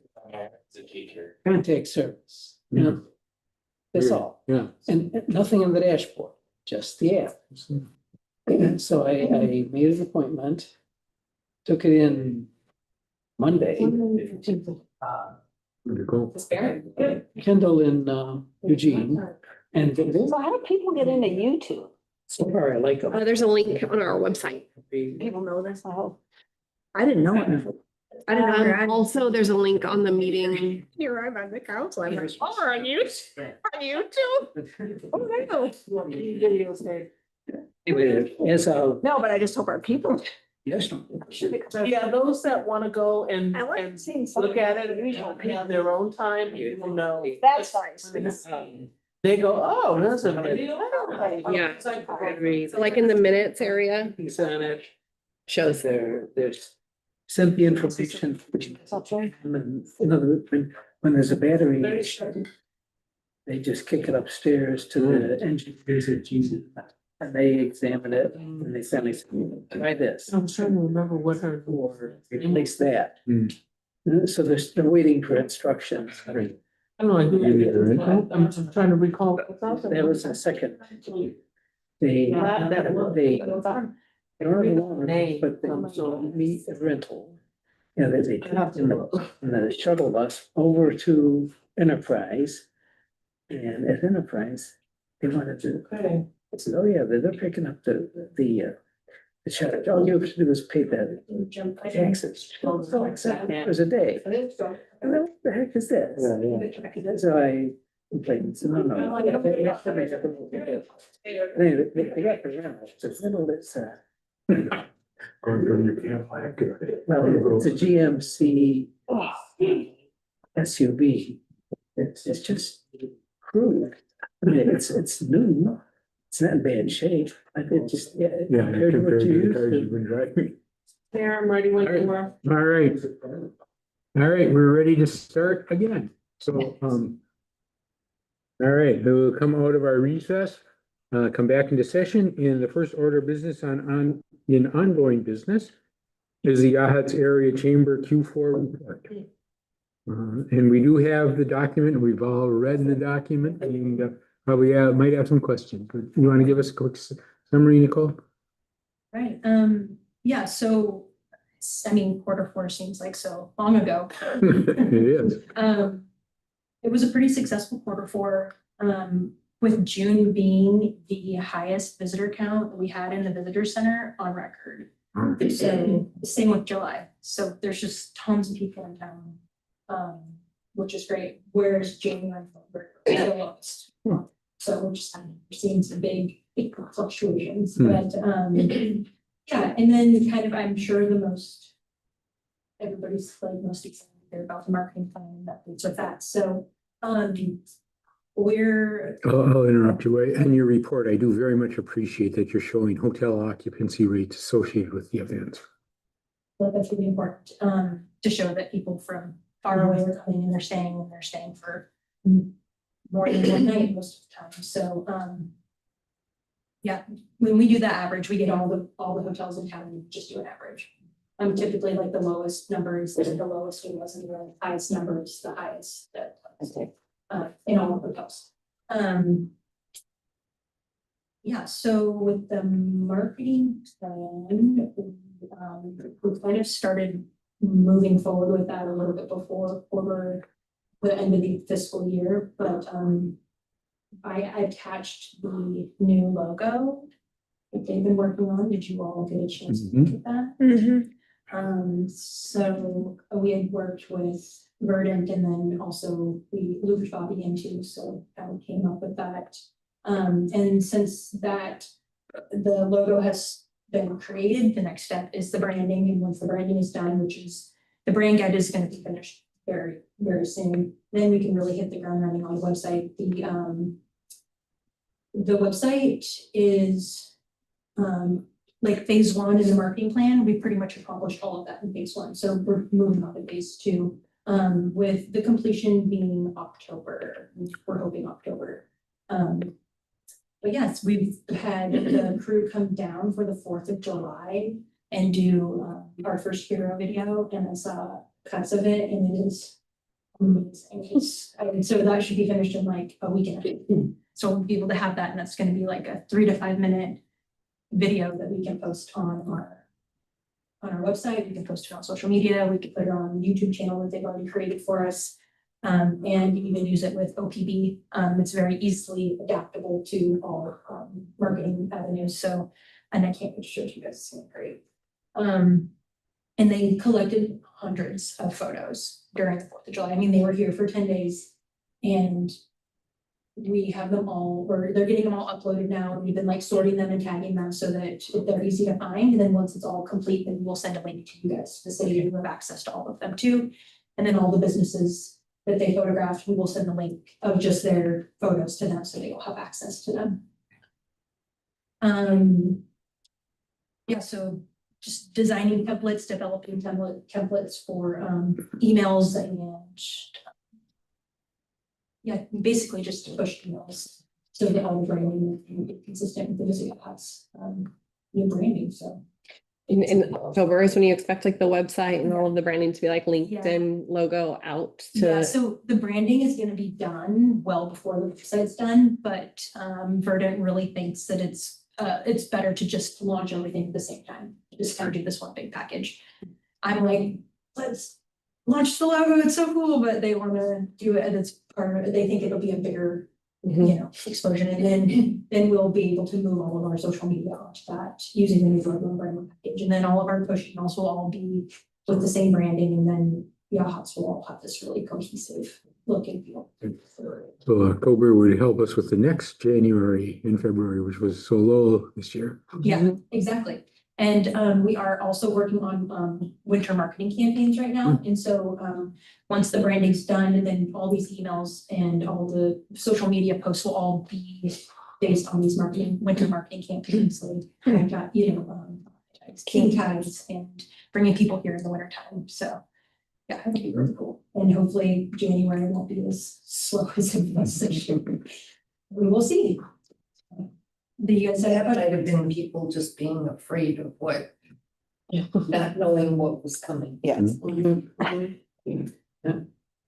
I think we already approved this whole arrangement with the marketing, but so I don't think we have to approve it any further, but I gotta say that I think what you showed us today is very attractive. The Yeah. logo, the colors, and the font, it's spot on.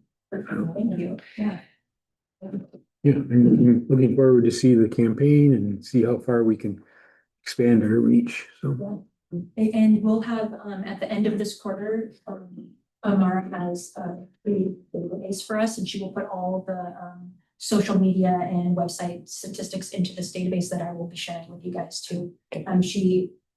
It won't start until the end of this quarter because it's quarter one, but so the next time I see you, I'll have some, and our social media has pretty much, it's increased dramatically even since these new photos have been created or used, I guess, during the 4th of July. The content that we got during the 4th of July, she used that to create new reels, and we gained a lot of new followers. The People's Coast has been reposting our posts, Tribe Oregon. So, and she sent me today, we got voted 3rd best little town in Oregon. I saw it. And we were the smallest. Yeah. Yeah, does anybody else have any? I'll just say that I really think that this, I'll echo Barry's, it's beautiful. It looks very classy and good, and I think it represents Yachts well. But I've also have really enjoyed seeing the transition in the social media as well. They've just done an amazing job in really highlighting our businesses and how we want to share Yachts, and it's kind of like just all kind of slowing down a little bit and enjoying nature. I do have a serious question. The hotels, collect the taxes for us and forward them to us, and we give them to you.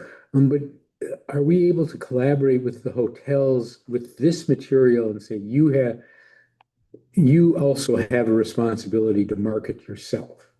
And this is one of my points, is that this is the only business I know of that doesn't have to do their own marketing. Every other business I've worked with has to have a marketing budget. This one seems to be paid by visitors only. Are there any collaborations that they are putting additional money in to leverage the work that the chamber does for them? Actually, I am meeting with a couple of the hotel owners in the next few weeks because we are talking about doing winter collaboration campaigns. So yes, that is, they reached out to me about a week ago. So that is something that we are going to start looking at doing, collaborating, like putting in, if we wanted to do some big campaign, everybody kind of pitches in, and then they also are getting seen because they're using their logo or whatever with us and just doing exactly what you're saying. Yeah. So that is something that we're going to start looking towards this winter. Okay. So Adobe will put some extra effort into marketing Adobe and et cetera. Yeah. Okay. And there was one other thing I wanted to mention about the logo, just because I think it's so cool. The lady that we had do this, she hand drew that font and logo. So it's not like us, she actually sat there with her thing and drew it. So I think that's pretty cool. I like that it looks like a Yeah. little, I like the Y being a whale's tail. Yeah. Yeah, we went back and forth. I didn't get it right. Thank you. It's a little, but yeah, it worked out. And you have the green and the blue and which are you using? I Well, mean, I see the blue below a lot, but. yeah, we're gonna be using both. Okay, good. 'Cause I like the green for forest. Yeah, Yes. so it should be like the third page down, there's all these colors of the Okay. palette, and those will all be Okay, part of our branding package, yeah. okay. Yeah, I'm excited to start making merchandise for that, because it's just so beautiful, and like the flags that I put that in there, it's so cool. We could do that for like part of the season, make some canvas flags that have the logo, so. That's nice. Okay. Okay. Any other questions? Mhm. Good job. Thank you very much for your report. Appreciate it. All right, moving on, delineators. It says. Thanks again. Yeah, hybrid presentation. Is there something, what was the hybrid presentation? The hybrid is just kind of what we've got it distilled down to, where last presentation was if we just did the painting. That's what we meant by hybrid. Or if we just did curbs, and then at the last meeting, we discussed the Highway 101 delineators and the painting, and having them further spread out to kind of block the parking that's been taking place on Ocean View since we've been missing some of our delineators, seeing the need for those to return. And so this is a combination approach that we've got here and presenting to you today, because we've had a variety of things we've talked about. We've talked about the big Jersey barriers painted. We've talked about plants. We've talked about the just the regular, just doing the 101 delineators. So there's been a variety of different things that we've discussed on and how this can move forward. And based on our last conversation, we have an estimate here that includes painting a pedestrian bike lane and having some of the Highway 101 delineators, but not as close as the current delineators are, just having them about 20 feet apart. So it still has that definite delineation, but not as frequently placed. So that project is estimated to be at about $16,000, just a little bit over. So we have somebody here to hear from as well, but I think that I have some suggestions maybe after we hear from everybody. And Okay. Well, Paul, would you introduce yourself and what city you live in? And then we did receive written correspondence from you, so. Thank you. I appreciate you letting me talk today about the delineators. I've talked enough to Bobby about the delineators. Let's hear your name out loud first. Oh, Paul Thompson. Thank you. Sorry, living Yeah. in Driftwood. Okay, I got involved with thinking about this when the delineators started disappearing shortly after they were installed. And I frankly was irritated. We weren't doing, it appeared to me we weren't doing anything about it as far as looking for somebody. And I don't know that that's my thought. Not much was happening, but then I did see the I think it was April or May council when at the Parks Commission, where they were talking about various things to do to solve the problem. That's the first time I'd heard about the curb, putting a curb in, the concrete and the Jersey barriers and all this. And I can't hardly stand that. My wife and I have traveled over the years on a lot of these bike trails throughout the US. And we have never seen on these trails, these monstrosities of concrete, things like that with delineators on top on those trails. And I think my worry is those are a safety hazard. Absolutely, no doubt in my mind. People will get hurt tripping over them. They won't notice that they're there necessarily when they're walking and get out of the way of somebody else and fall over the things. And then putting the delineators on top of it makes it even worse, because I don't know if that's the reason somebody's been destroying the delineators, but it's gonna now elevate these delineators to where I think they will look ugly. I don't think they look ugly now. I think they just almost, there's not much to them. Anyway, I don't want to take much time. I think that, like I say, I think that the concrete curbs and all 6 inches, 8 inches, whatever you decide, are just dangerous.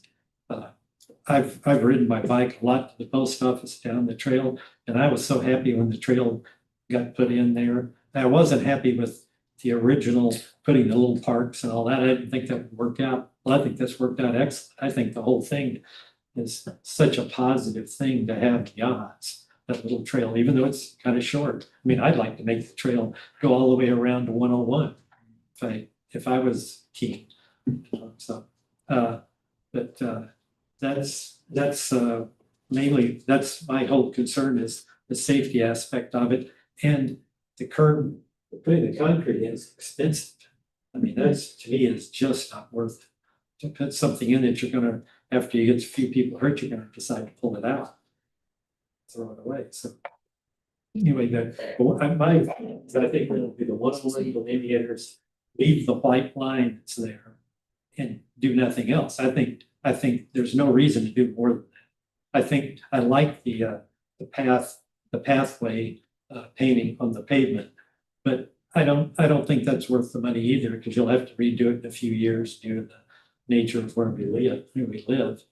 And I just don't think, I think it's kind of an extra thing that you don't need to put in there. So personally, I would just put the 101 delineators in and going down the road. I did have a question for Rick. Rick, have we lost any 101 delineators? I didn't think so. And I think, and you can go down there and see that they've been run into. Yeah. And the similar delineators that they've used up near the old Rite Aid store in Florence, they've been run into 1,000,000 times, and there's only one of them missed. And so I think that that's the best solution, is to cheapest. You don't even have to get that, like I say, the line, the lane painting, I don't think is necessary. But anyway, that's all I had. I'll answer any questions. Okay, well, thank you. I think that's really good input. Thank you. Okay. So, I think we have a few options ahead of us. If we were to do something as Mr. Thompson has suggested and keep just the white line and add in the delineators a set, that would be 5,280. And I think we could do that this year in either a CIP amendment or even directly out of our community support line item would be an option. I'm sorry, I didn't mean to interrupt you. I kind of really like that idea. How far, like with how you were saying would be further apart, is that gonna prevent people from parking? I think if we put them strategically, I mean, we have what Rick has quoted as about 20 feet apart, but if we, made them, maybe we put two closer together, that is proven to be a problematic parking spot, and then a bigger gap where it's not an easy to park spot. So I think there could be some flexibility with how that's done to ensure that they're also blocking parking as an option. All right, not to micromanage this, but I think in front of the parks, which we put the parks in because traditionally those were parking places.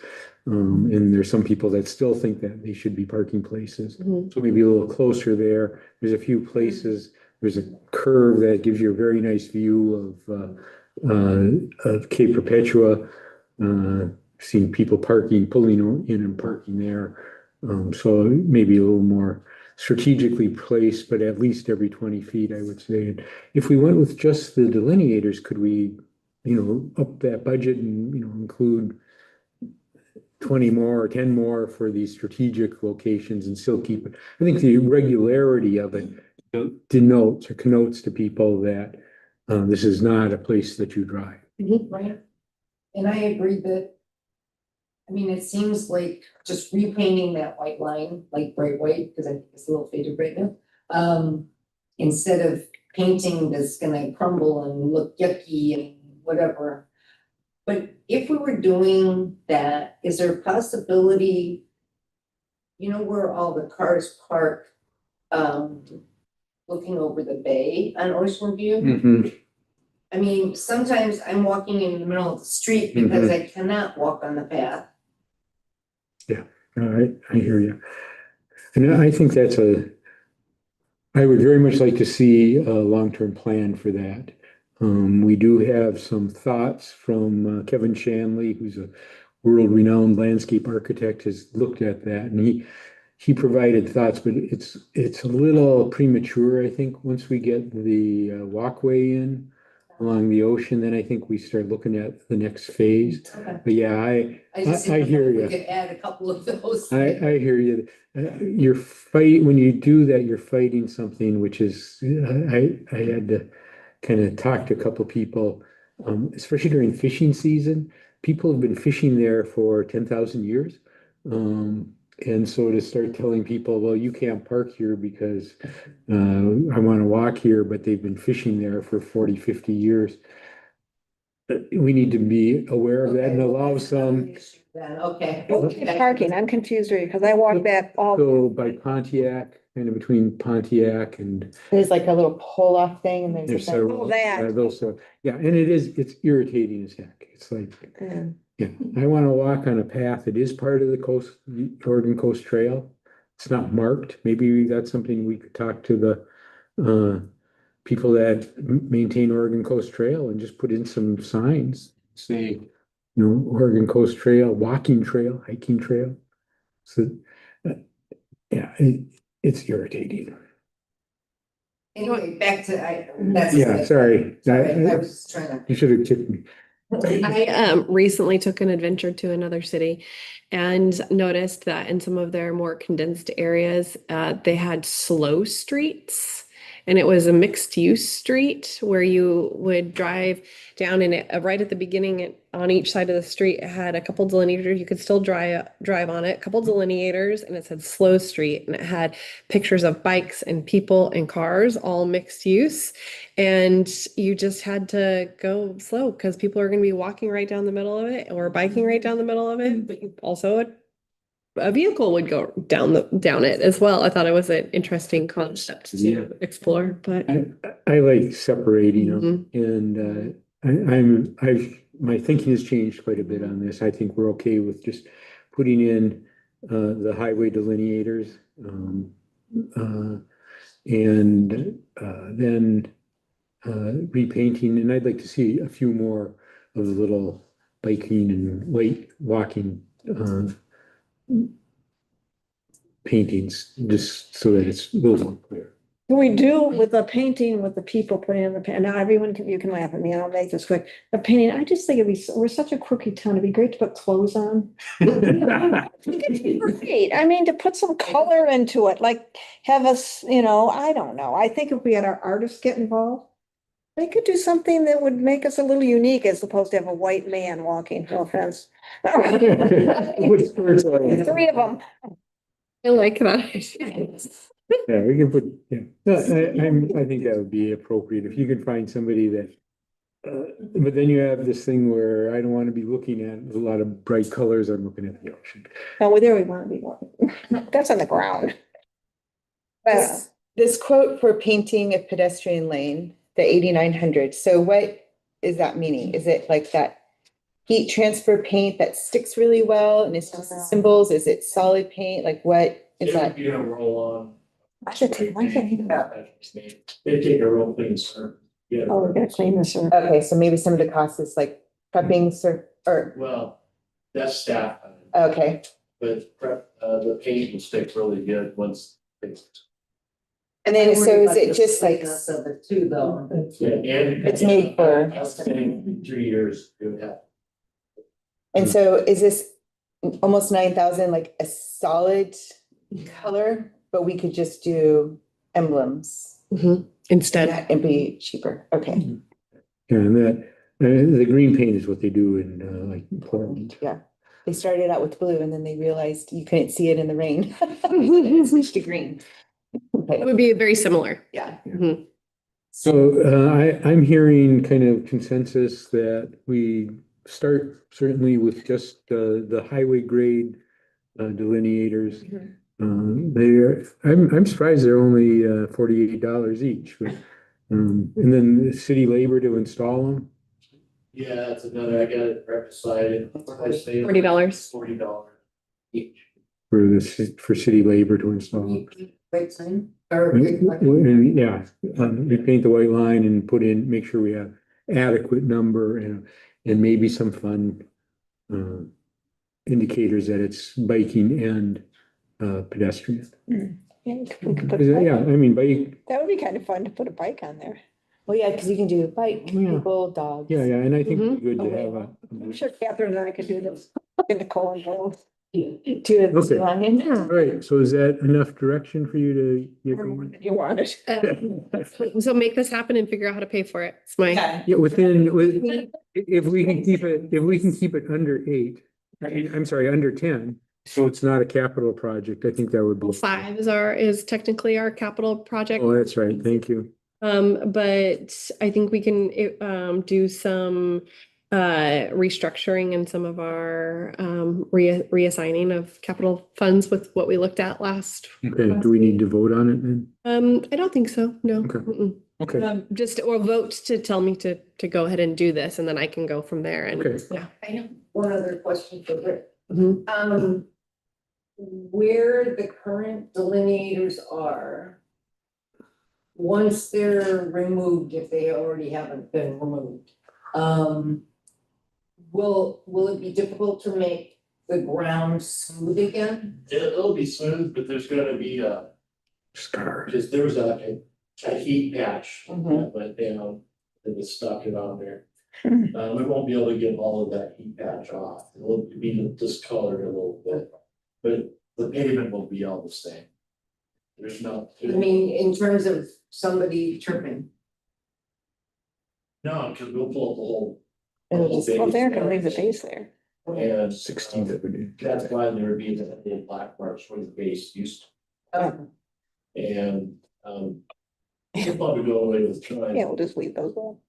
But yeah, no, it's not gonna. It'll be smooth. Yeah, it'll be smooth. Okay. So, Sorry, can I ask that, Bob? So you said $5,280 for just the delineators, the white stripes, based 20 feet apart? That didn't include. Yeah. It did not include, yeah, that was just for the delineators, placed 20 feet apart. The white stripe will be additional cost for the paint and labor. We do have a painting system that we can do this on our own. Some equipment that will make that happen. And with that, we can move forward and I will find which project is not going to be done in CIP that this could replace in this year. Can we use visitors, some visitors money? I think that we could use the community support beautification line item for this and or CIP or a combination. I mean, this is a real property improvement, and that is what is required for using visitor amenities. And roads to attractions, which the ocean is our attraction. So I think there is that community support beautification line item in the visitor amenities fund that can be utilized. Wonderful. So I think we've beat this enough. One more question. One more. So is the idea to take down all the existing delineators and then replace them? Or are we going to kind of just replace as needed so we can get the life out of the old delineators? Well, I think we're making a choice. We could wait for people to come over. Either we keep the old delineators and let them wear out, or we just go ahead and do it. Start new. All those ones are lost. Are those, once you take down the old delineators, can you store them and use them for another project? Or are they kind of like done? I mean, No, it's they go- a little wasteful. You'll have to see how they lift up. Yeah. You know, what if they break, what they're kind And of. what's in it?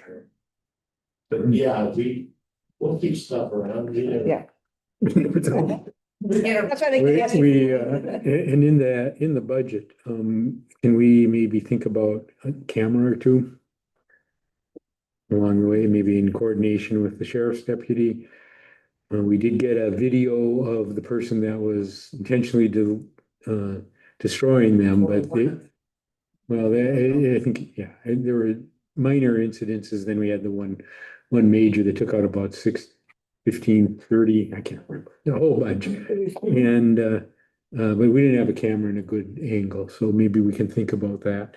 I know a couple of the residents have talked about it, and maybe we can. Okay. But just, as long as we're spending some money, and the 60, I think the count might go over 60 if we put them at more density in a few spots. Yeah. And we might want more density at the start. Yeah. Where the angle is, where it starts, that was the first one to go, was the first delineator.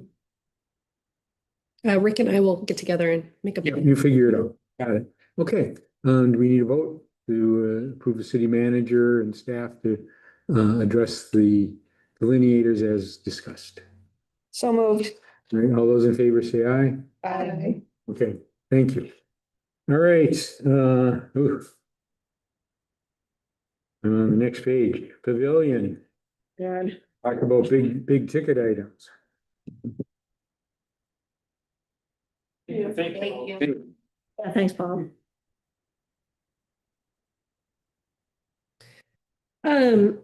So this is something that we've discussed many times.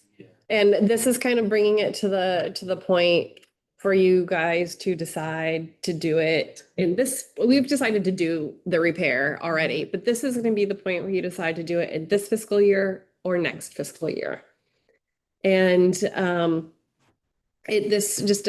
brief history is we hired the architect to do a design on the pavilion to bring it up to code, up to fire code. We achieved that. We hired a contractor and did pay a down payment to that contractor. The contractor started the work and found significant rot. So we had to bring back the architects to redesign what would need to happen to bring it into a structurally sound building. And so I've given kind of that breakdown for you guys in your packet of what's been paid already in our down payment to the contractor, the building permits, architect and engineering, and then also what is proposed with the final designs that bring it all the way up to a structurally sound building. The first proposal we got based off of the upgraded designs was for $250,000 roughly. When we first were discussing this, we were in the middle of our budget year and we were looking at what we had budgeted in the last fiscal year to what we would need to budget in this fiscal year. Because of the huge expense, it just didn't happen at all in the last fiscal year any more than it needed to move those funds forward and to fund the whole project.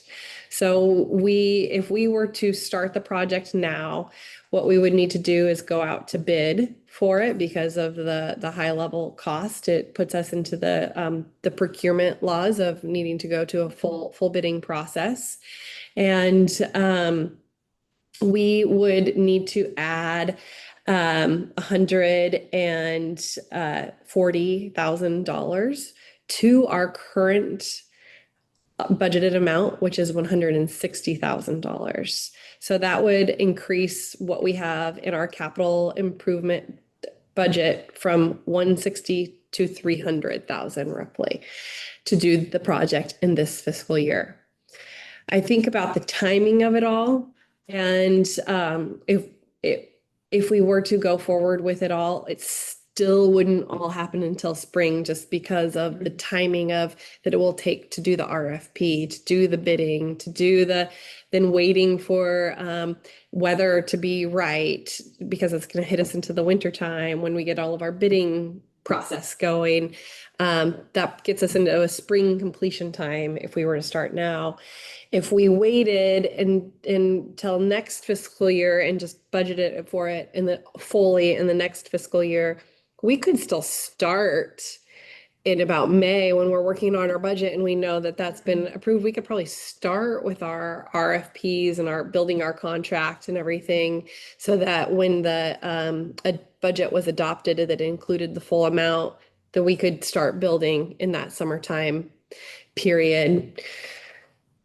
So, you know, what you're saying Mhm. is that putting it in the next fiscal year doesn't postpone the work a year, it only postpones it a couple months. Mhm. And if we decided to move forward with it right now, we would need to do a supplemental budget.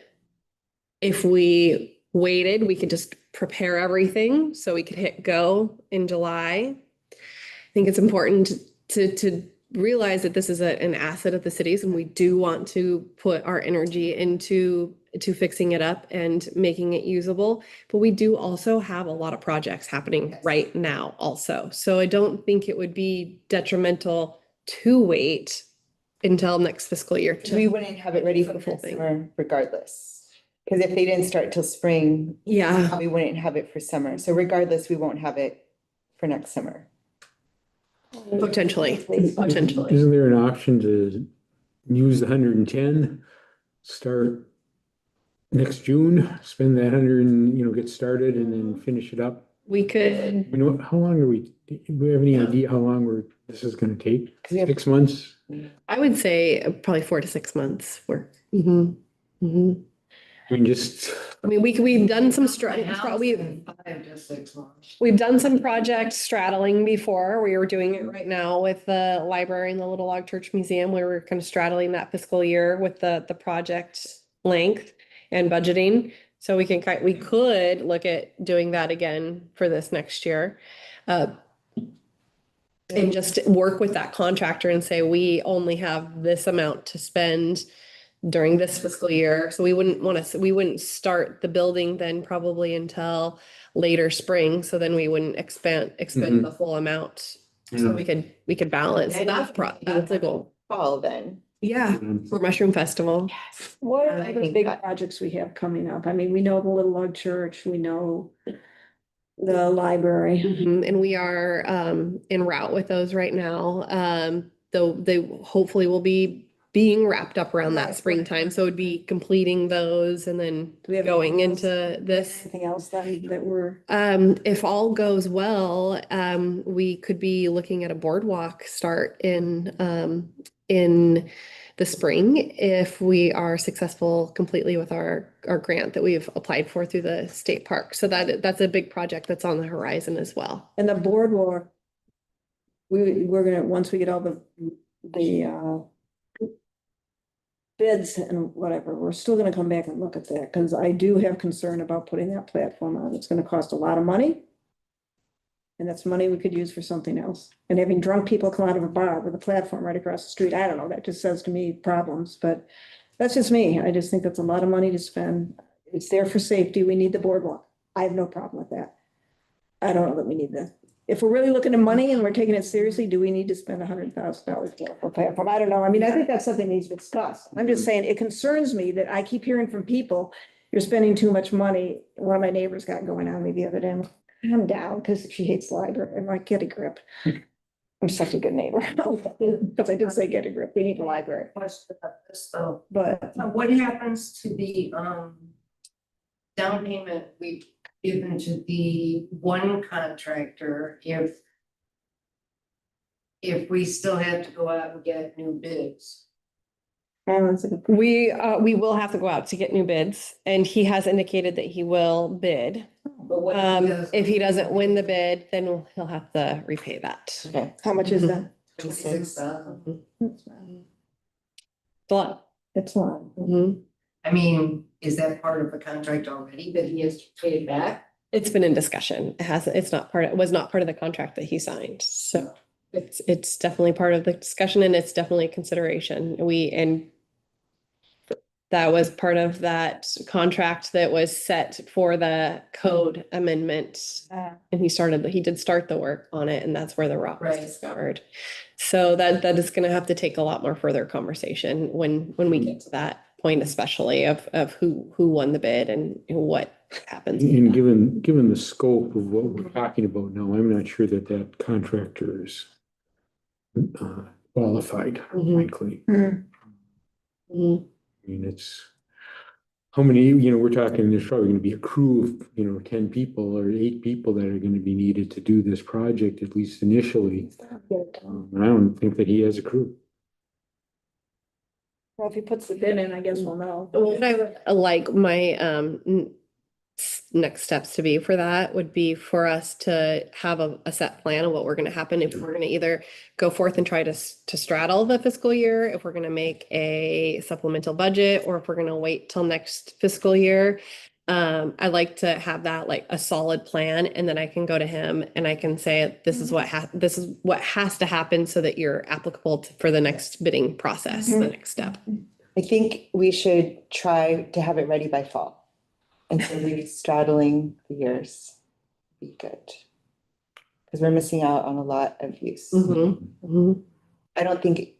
I think it might be too much for us to try to do the supplemental budget and have it, and we still wouldn't really have it by summer. So it kind of makes sense to split it, I think. And it's a good So solution. Carrie, what are your thoughts? I agree. Carrie? Counselor Collins? I think I agree. Like I I think. studied all day. Counselor Shaughnessy? I agree. Yeah, I agree. I think let's try straddling. We allocated the money. Let's plan on spending it. I think we're gonna see, city manager and I were talking that the plans that we were given did not include glassing in or enclosing. It could be plastic, but the top structure. It did include some earthquake mitigation on the roof too, by the way. Oh.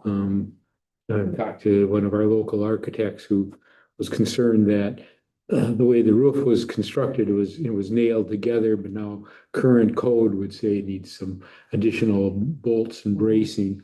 And I believe that the architectural drawing, if I'm reading it right, which I may not be, but it did include that. So it may come out to be even more expensive by the time we actually get to doing this. It wasn't clear to me, though, that we're going to replace the posts with log-like posts. Did you get a reading on that? I didn't gather the specific of the type of material it was going to be replaced with, just that pole was going to be replaced. Yeah, I think. What's your thoughts on that? Well, I would like to see, I think part of the appeal of that structure were the posts. Now, could they be decorative, around something different? Or, there's all kinds of options that, could it be constructed lamb beams, and turned to be round? I mean, there's all kinds of new technologies, but I don't want to spend a fortune just to make it look good, but I did like I think that That adds to it. yeah, it does add. I mean, we want it to look nice when we're done. Yes. But yeah, Right. I think I'm supportive of trying to span and working with a variety of contractors. I think we've seen what a really professional outfit the people building the library are when they come in with they staff appropriately for the type of task that's being done. It's moving forward methodically on schedule. And we have one delay with the windows on one side, but other than that, it's been lockstep to their plan.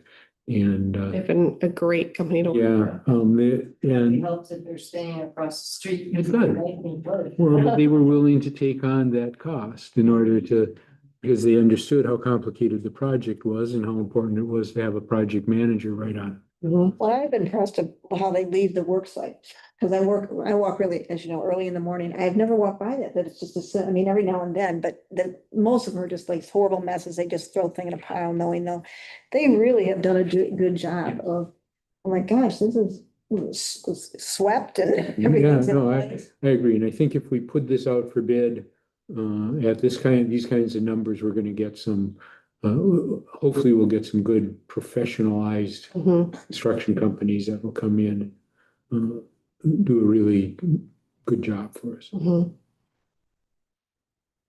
Yep, I think Okay. that sounds like a good idea. So, So maybe like a goal for April, May start time. yes, I think that sounds good. As soon as, Something to look forward to. once the weather, the contractor will make those decisions themselves, Mhm. too, once seeing how the weather's Mhm. and what needs to be done, they're gonna have to lift it up and cut concrete, they Mhm. wanna do that when it's rainy or not, I don't know. Okay, Probably and gonna be a then little- by the mushroom fest. There you go.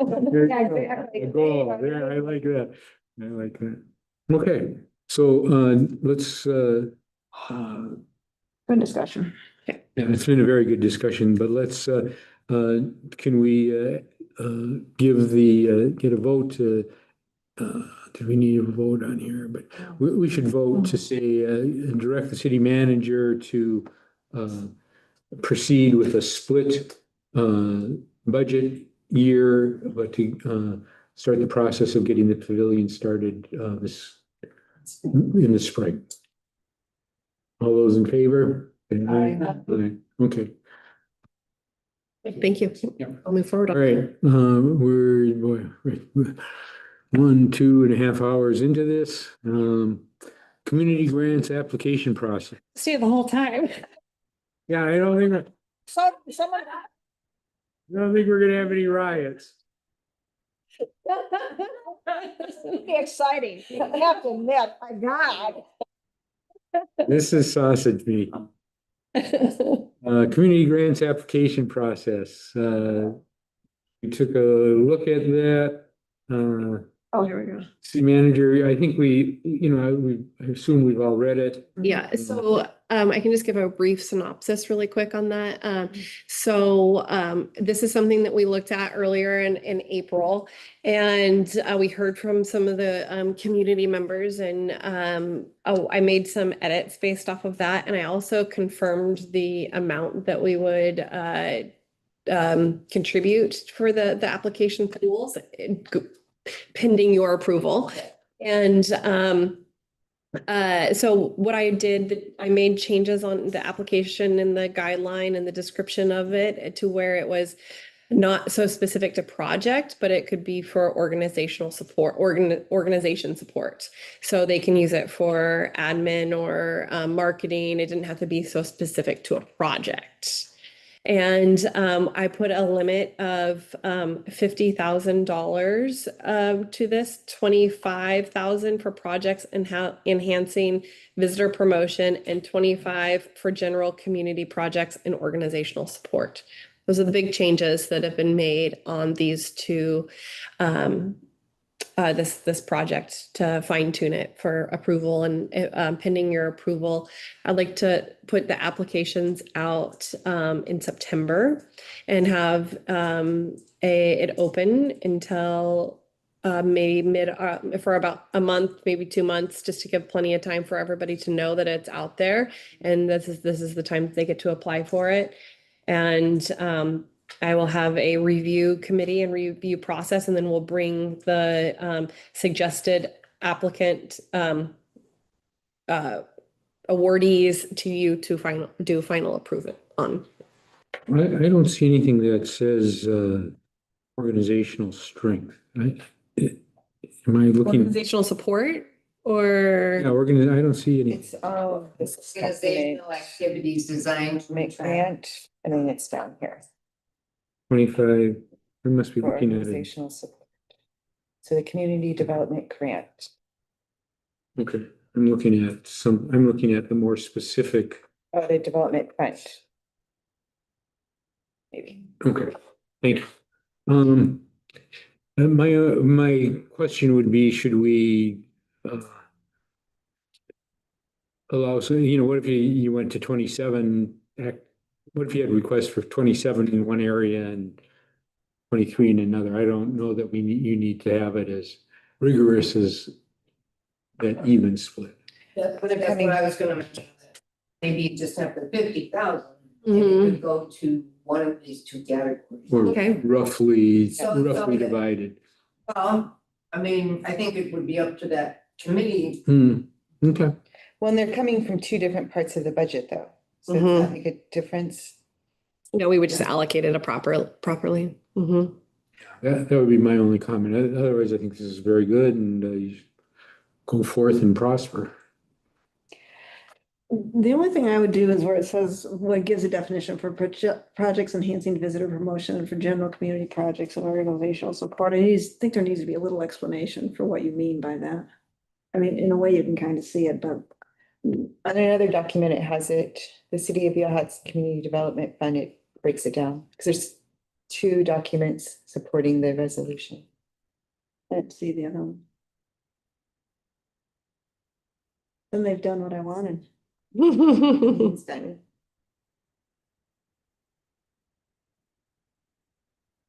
And how, I mean, I can imagine people saying there's favoritism in who you selected on your allocation committee.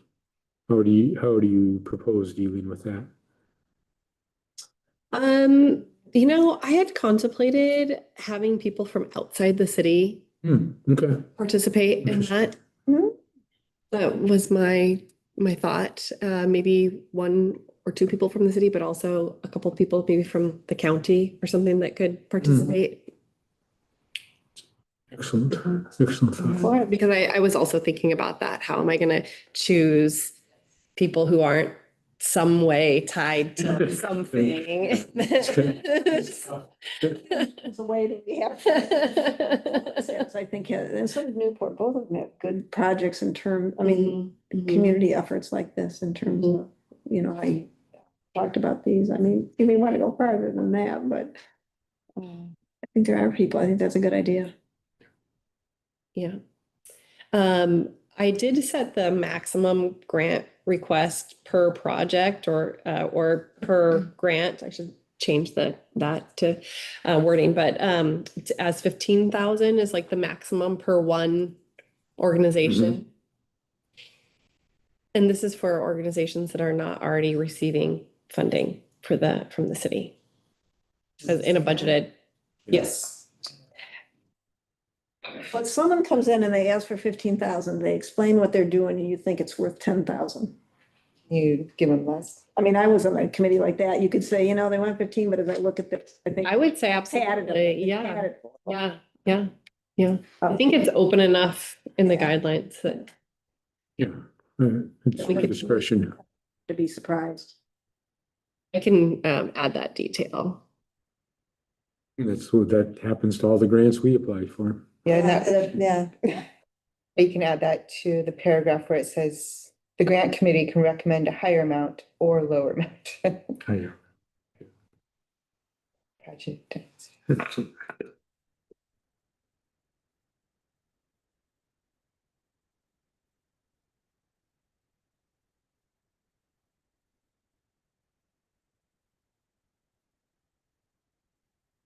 And what I really do like and appreciate is the final report. I mean, that's going to be a significant change. And I think that it needs to be really clear that you need to report how you use the money and how it helped the city. I mean, we've got some people that have been asking for grants for years and we never have any idea where, oh yeah, we did a project, you know, the Waldport, you know, it's like,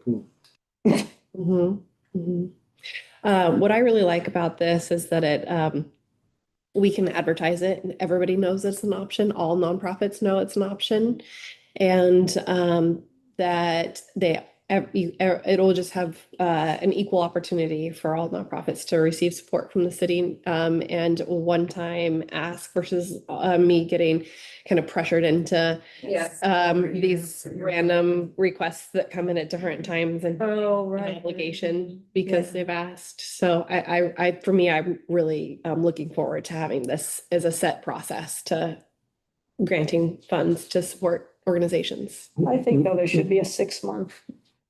How far have you come? To be honest. Yeah, that's not bad. Not a bad idea. The other thing, I didn't see scoring criteria. I saw criteria, but I didn't see, you know, 20 points for this, 10 points for that. And often the grants we apply for, they show that. I understand the difficulty because, you know, you get so many different kinds of requests. It'd be really hard to apply those. We have some scoring criteria that we use in our RFPs evaluations, so we can use something kind of similar breakdown to that, because when we do our RFPs and we do our scoring, we do have the applicants ask us how they scored. So Oh, yeah, what a we nice have a score. set system for that. So we can use that and have it Have that available. apply to this. Yeah. Good, okay. All right.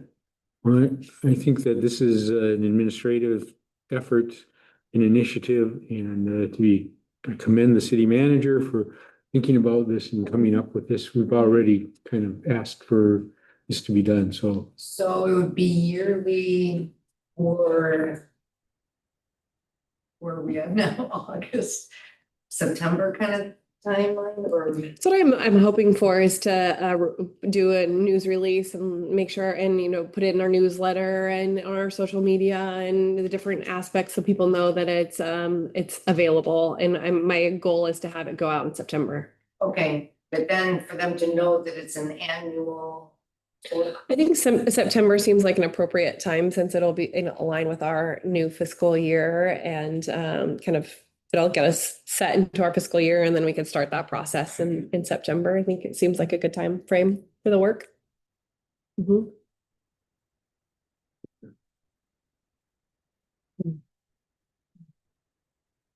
Okay, so we're good? All right, thank you. Thank you. All right, the last thing on our, well, not the last, but city council rules updated. So this was something, one of our objectives for the year was to look at the city council rules. Councilor Collins and I had worked on this based on the input that we received from all the councilors and have it pretty close to being done, but are open to comments. I'm not sure that we want to wordsmith in here, but if you do have comments, could you send them to myself or Barry? And then we will make our decision on it and see if we can get a vote on it for next. Even if we just have our question to do that. and then answer. Well, if you have a question, let's hear them now. Because we did make a one substantive change that I want to note. And that was when Councilor Headland was. That's the one I have. a question Yeah, about. so I'll give you our reasoning and Barry can add to it. Elected in. She received write-in votes and what the county clerk told us was because we didn't have a rule, it defaults to whoever receives the most votes.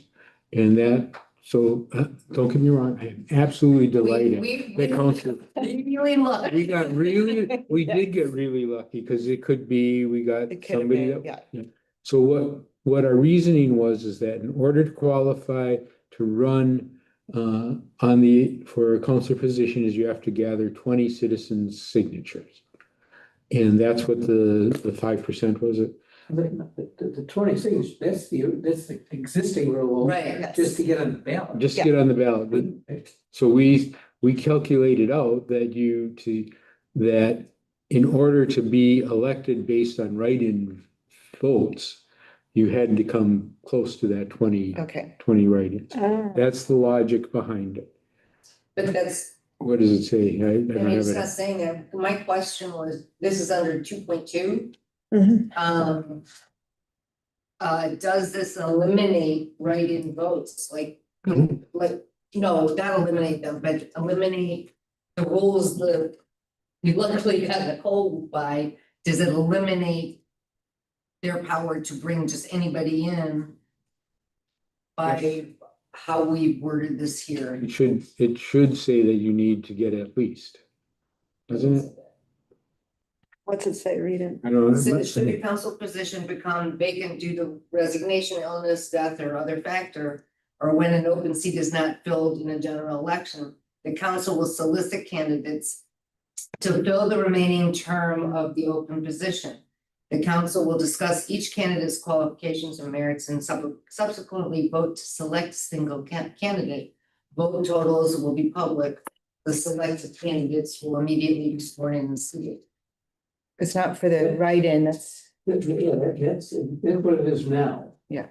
The rule now is that if there's a vacancy, the council fills it. Okay, but where am I missing? What am I I supposed to? think you're supposed to, 2.1. So a person shall not be deemed to have been elected to office unless the person shall have received a number of votes equal to at least 5% of the ballots cast. That's it. Oh, I'm sorry, okay. That's, And that, That's the subset. that is new. Good. okay, I missed. Yeah, and I think For that's some very reason, I'm not reasonable. able to pull some things up that were online. I don't know. So, votes. Why are we even doing it by votes casted by, why aren't we just making it so that the city council? Well, It's elected, and I don't know if city council, The question is, are we going to allow write-in person to win by write-in? And I don't think we want to disallow it. I think, but what we don't want. If somebody wants to get on the ballot, they gotta collect 20 signatures, they gotta file the clerk and file an application and all that stuff. And then the voters decide. Now, what happens when there is but when we had a vacancy, well, there were 2 vacancies and only 1 candidate, it was me. And, when, Nicole, me, Nicole? no, when the guy from Adobe. Oh, yeah. Anthony, when Anthony resigned, we didn't fill that. Well, actually, he didn't resign. He just, his term expired. Right, and then he didn't we apply. got it. Nobody applied. No, So- I understand what happened. I just want to make sure that we are covered the way we really want to be covered. To not let that happen again. But we, 5%. what happened? If having the county say they know who got the seat and it's gonna be X, Y, or Z, when it could have been, we could have been really have bad luck. yeah, it could be 3 votes. That's right. I mean, in blunt terms, what I was conscious of when we wanted to win was somebody with an agenda and 2 or 3 friends who they get 4 votes. And without any other rule in the guidelines, if there's nobody else running and 1 person gets 4 votes, kaboom, they're in. And so it seemed, and I talked this over with the mayor and we thought, and the county clerk had told us, if you don't have a rule, Got it. then the person wins, then the I person. just want to make sure this is going right. Well, no, yeah. The question is, you don't want to disallow, I don't think, write-in votes. But with the requirement of 5%. Well, how about the requirement of 5% to be considered by the council as a? I don't think we want to be in the position of saying, we don't agree with the voters. results of an election. Yeah, I didn't say that. but that's what it would be, Well, that's what. it- Why? because they were elected in, the voters voted for them in, but then you're saying the city council could override it? Yeah, but that's the lawsuit I don't want to defend. Yeah. If somebody if we don't have a rule and somebody gets. You had 5% of the votes? If I did a write-in campaign, I would have had way more than 5%. Did you know But that you needed? Yeah. So I didn't know I was doing a write-in campaign, Right, but No, I I didn't didn't, mean but to- my 14 was not 5%. Right. that's what I was wondering. Yes, I think 5% would probably been around 34 for this last election. No, there's Not the. 500 Six some votes cast. There's- not- Oh, 500, I thought it was eligible. 640. So that's. I what thought it was it's- 640, but anyway, Or whatever it is. yes. But that's what, What if you had 2 people with the same? Then. Then you flip a coin. That was my big bus. Well, I think we have that somewhere else in here that if, we did anyhow, that if, 5% is arbitrary.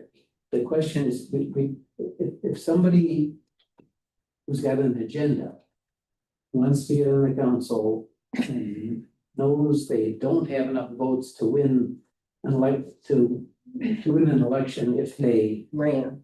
if they put in and did it the conventional way, we have the ability to say, well, 5 votes isn't enough, 1 vote isn't enough, when there's obviously, if there's 2 people on the, if somebody who is on the ballot, they're going to get enough, they're gonna get some votes. I don't see a write-in person ever exceeding somebody who's on a name on the ballot. Okay, well, So we're really looking. have we looked at what other people have done on there? Mhm. I'm sure we have. some have higher percentages, so 5% was actually pretty modest. That would have been what I'm saying makes sense, but. No, it doesn't. We're liking it. I couldn't say. Oh, you I mean, we want to have a rule. Yes. I understand that very And clearly. I'm not sure what an optional rule would be. That would not get us to the council making a decision overriding the vote of the people. Okay. I just wanted to make sure Yeah. we really were safe. No, this is an important, Fine. yeah, no, it's 5% is in no way guarantee that the person we would have selected would be chosen, but it. To be honest, there's no guarantee that somebody, a disruptor, couldn't have enough friends and Absolutely. to meet the 5%. Yeah. But we can't make the bar so high. No write-in ever gets approved. Right? I mean, I don't think it's a good idea. Is there always a write-in? What if there's not a write-in? But then what do we do? There was a lot of write-ins. No, but I mean, are there ever not? I think there's always. I think there's always I don't write-ins, think there's- even if it's Mickey Mouse or Garth Brooks. For your dog. Both your dog. I mean, at one point, there was one election where a dog got the most write-in votes. He got like six or 8 write-in votes, and that was. The county clerk said they didn't qualify because you had to be a person. Yeah, to have just Anyway, two that was rights. my biggest question, and otherwise I can send you. Okay, yeah, send them along, and thanks to Neil or whoever made the comment. Misspelling Marshall was was embarrassing. You should say, I just did that to see if anyone would catch it. Yeah, right. Well, I used to use that. But there was another question I remember, the list of, the question around, approval of minutes. Oh, There was one in the list of meeting order minutes were separate from consent agenda. We'll fix that because they are now part of it. But then there was also a comment about minutes are referred to, should they now say summation, since the audio recordings now serve as the official minutes of meetings. I was unclear on that. Oh, that, I think that's, we do not want the audio recording to be the official minutes, period. And I don't care whether you call them summary minutes or imaginary minutes, the official minutes should be on paper. I would They agree. should not be verbatim. Mhm. They should simply be a record of what was talked about, what was voted on, who voted, Yeah. and those requirements are in the statute, and we satisfy them. So I'm satisfied with the format we're doing, but just by way of clarification, the audio is just it's an auxiliary thing, it's not the official minutes. So do we need a written document too? We haven't. We have minutes of our meeting. Summary minutes. The minutes, okay. And label this fund office. Label that the office has been putting on as summary minutes. Oh, I see. I don't know that the word summary adds or detracts anything, but those are the minutes. Yeah, that's what we vote on. Yeah, that's what we vote on.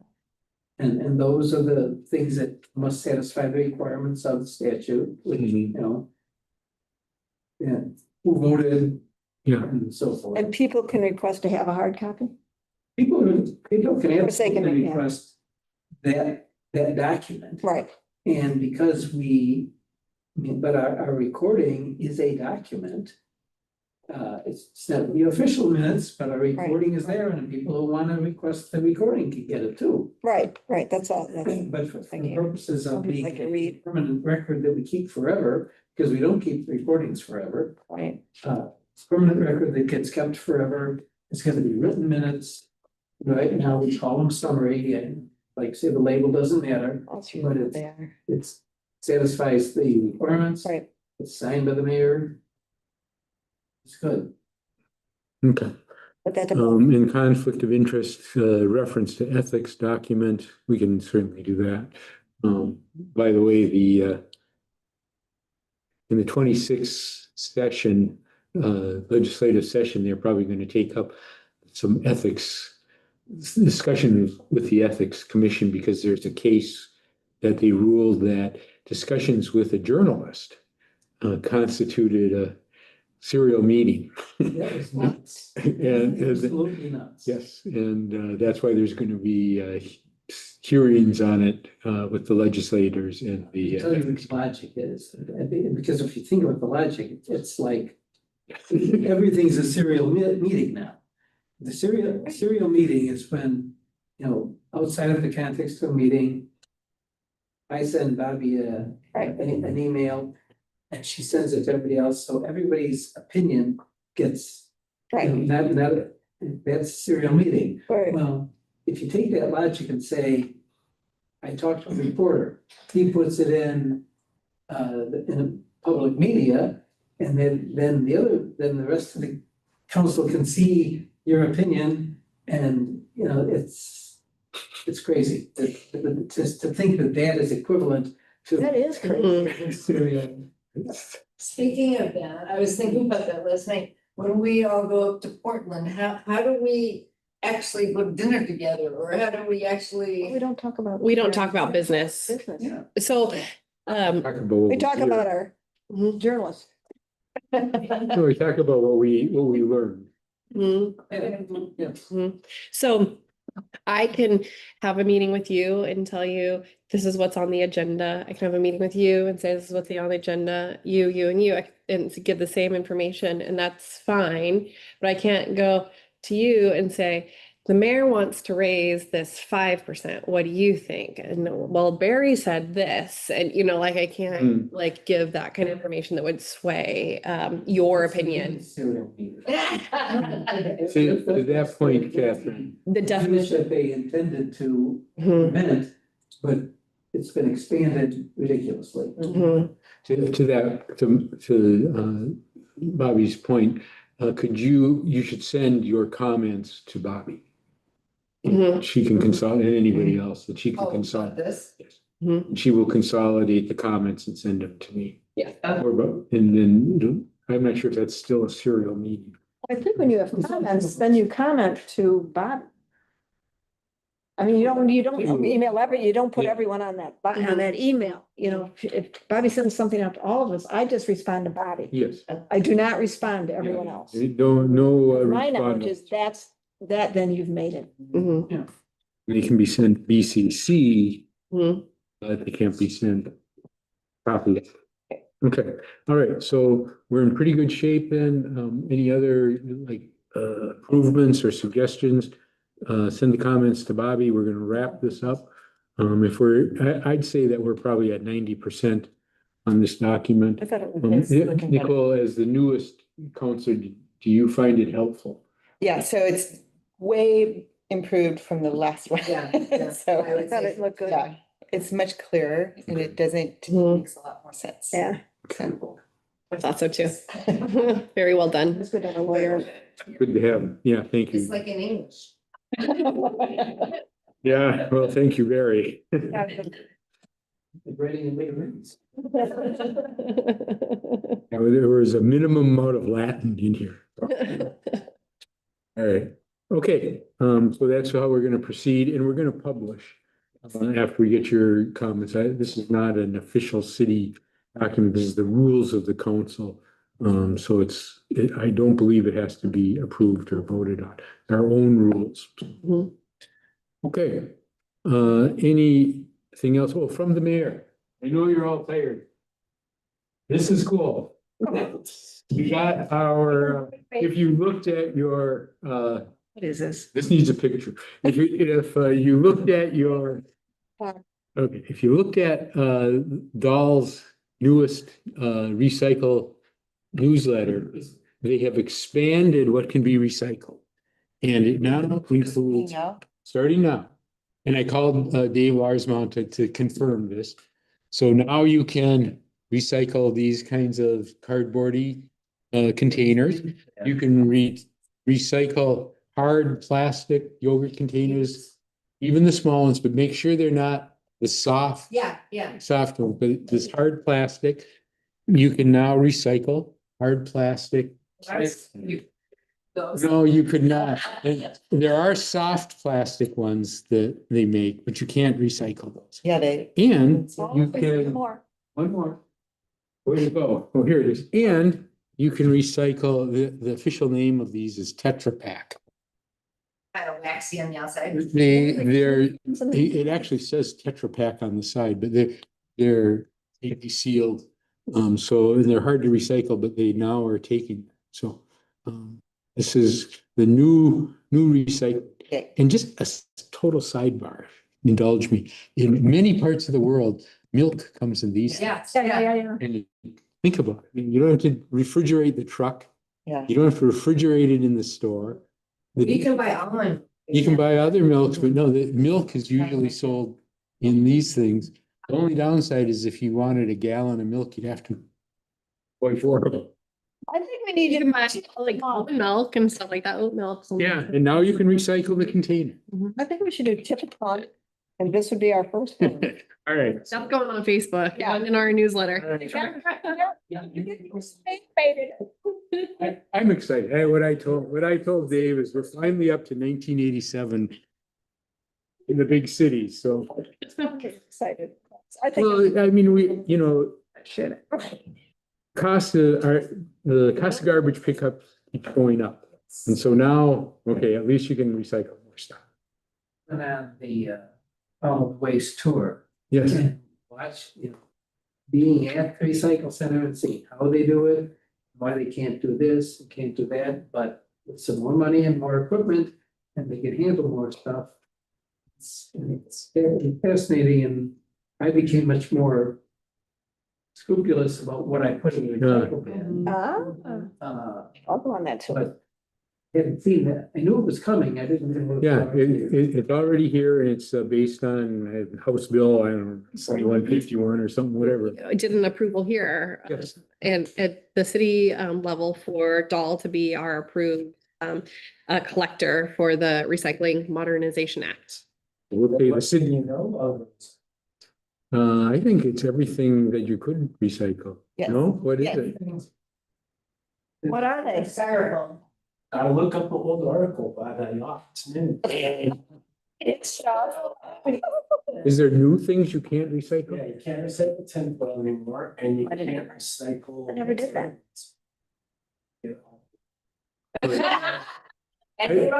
See, I don't think you could ever recycle. No, Yeah, tinfoil and something else you can no longer recycle. well, the soft, Tinfoil, because it just burns up, Uh. messes things up, and then can't remember what the other one was, surprising. Anyway, so they added things and then they took 2 away. okay, so that was from the mayor. We got all of that figured out. Yeah. All right, anything from the council, anything additional? Anything in addition from the, How are we getting to Portland? Because I'm not driving. I have a minivan.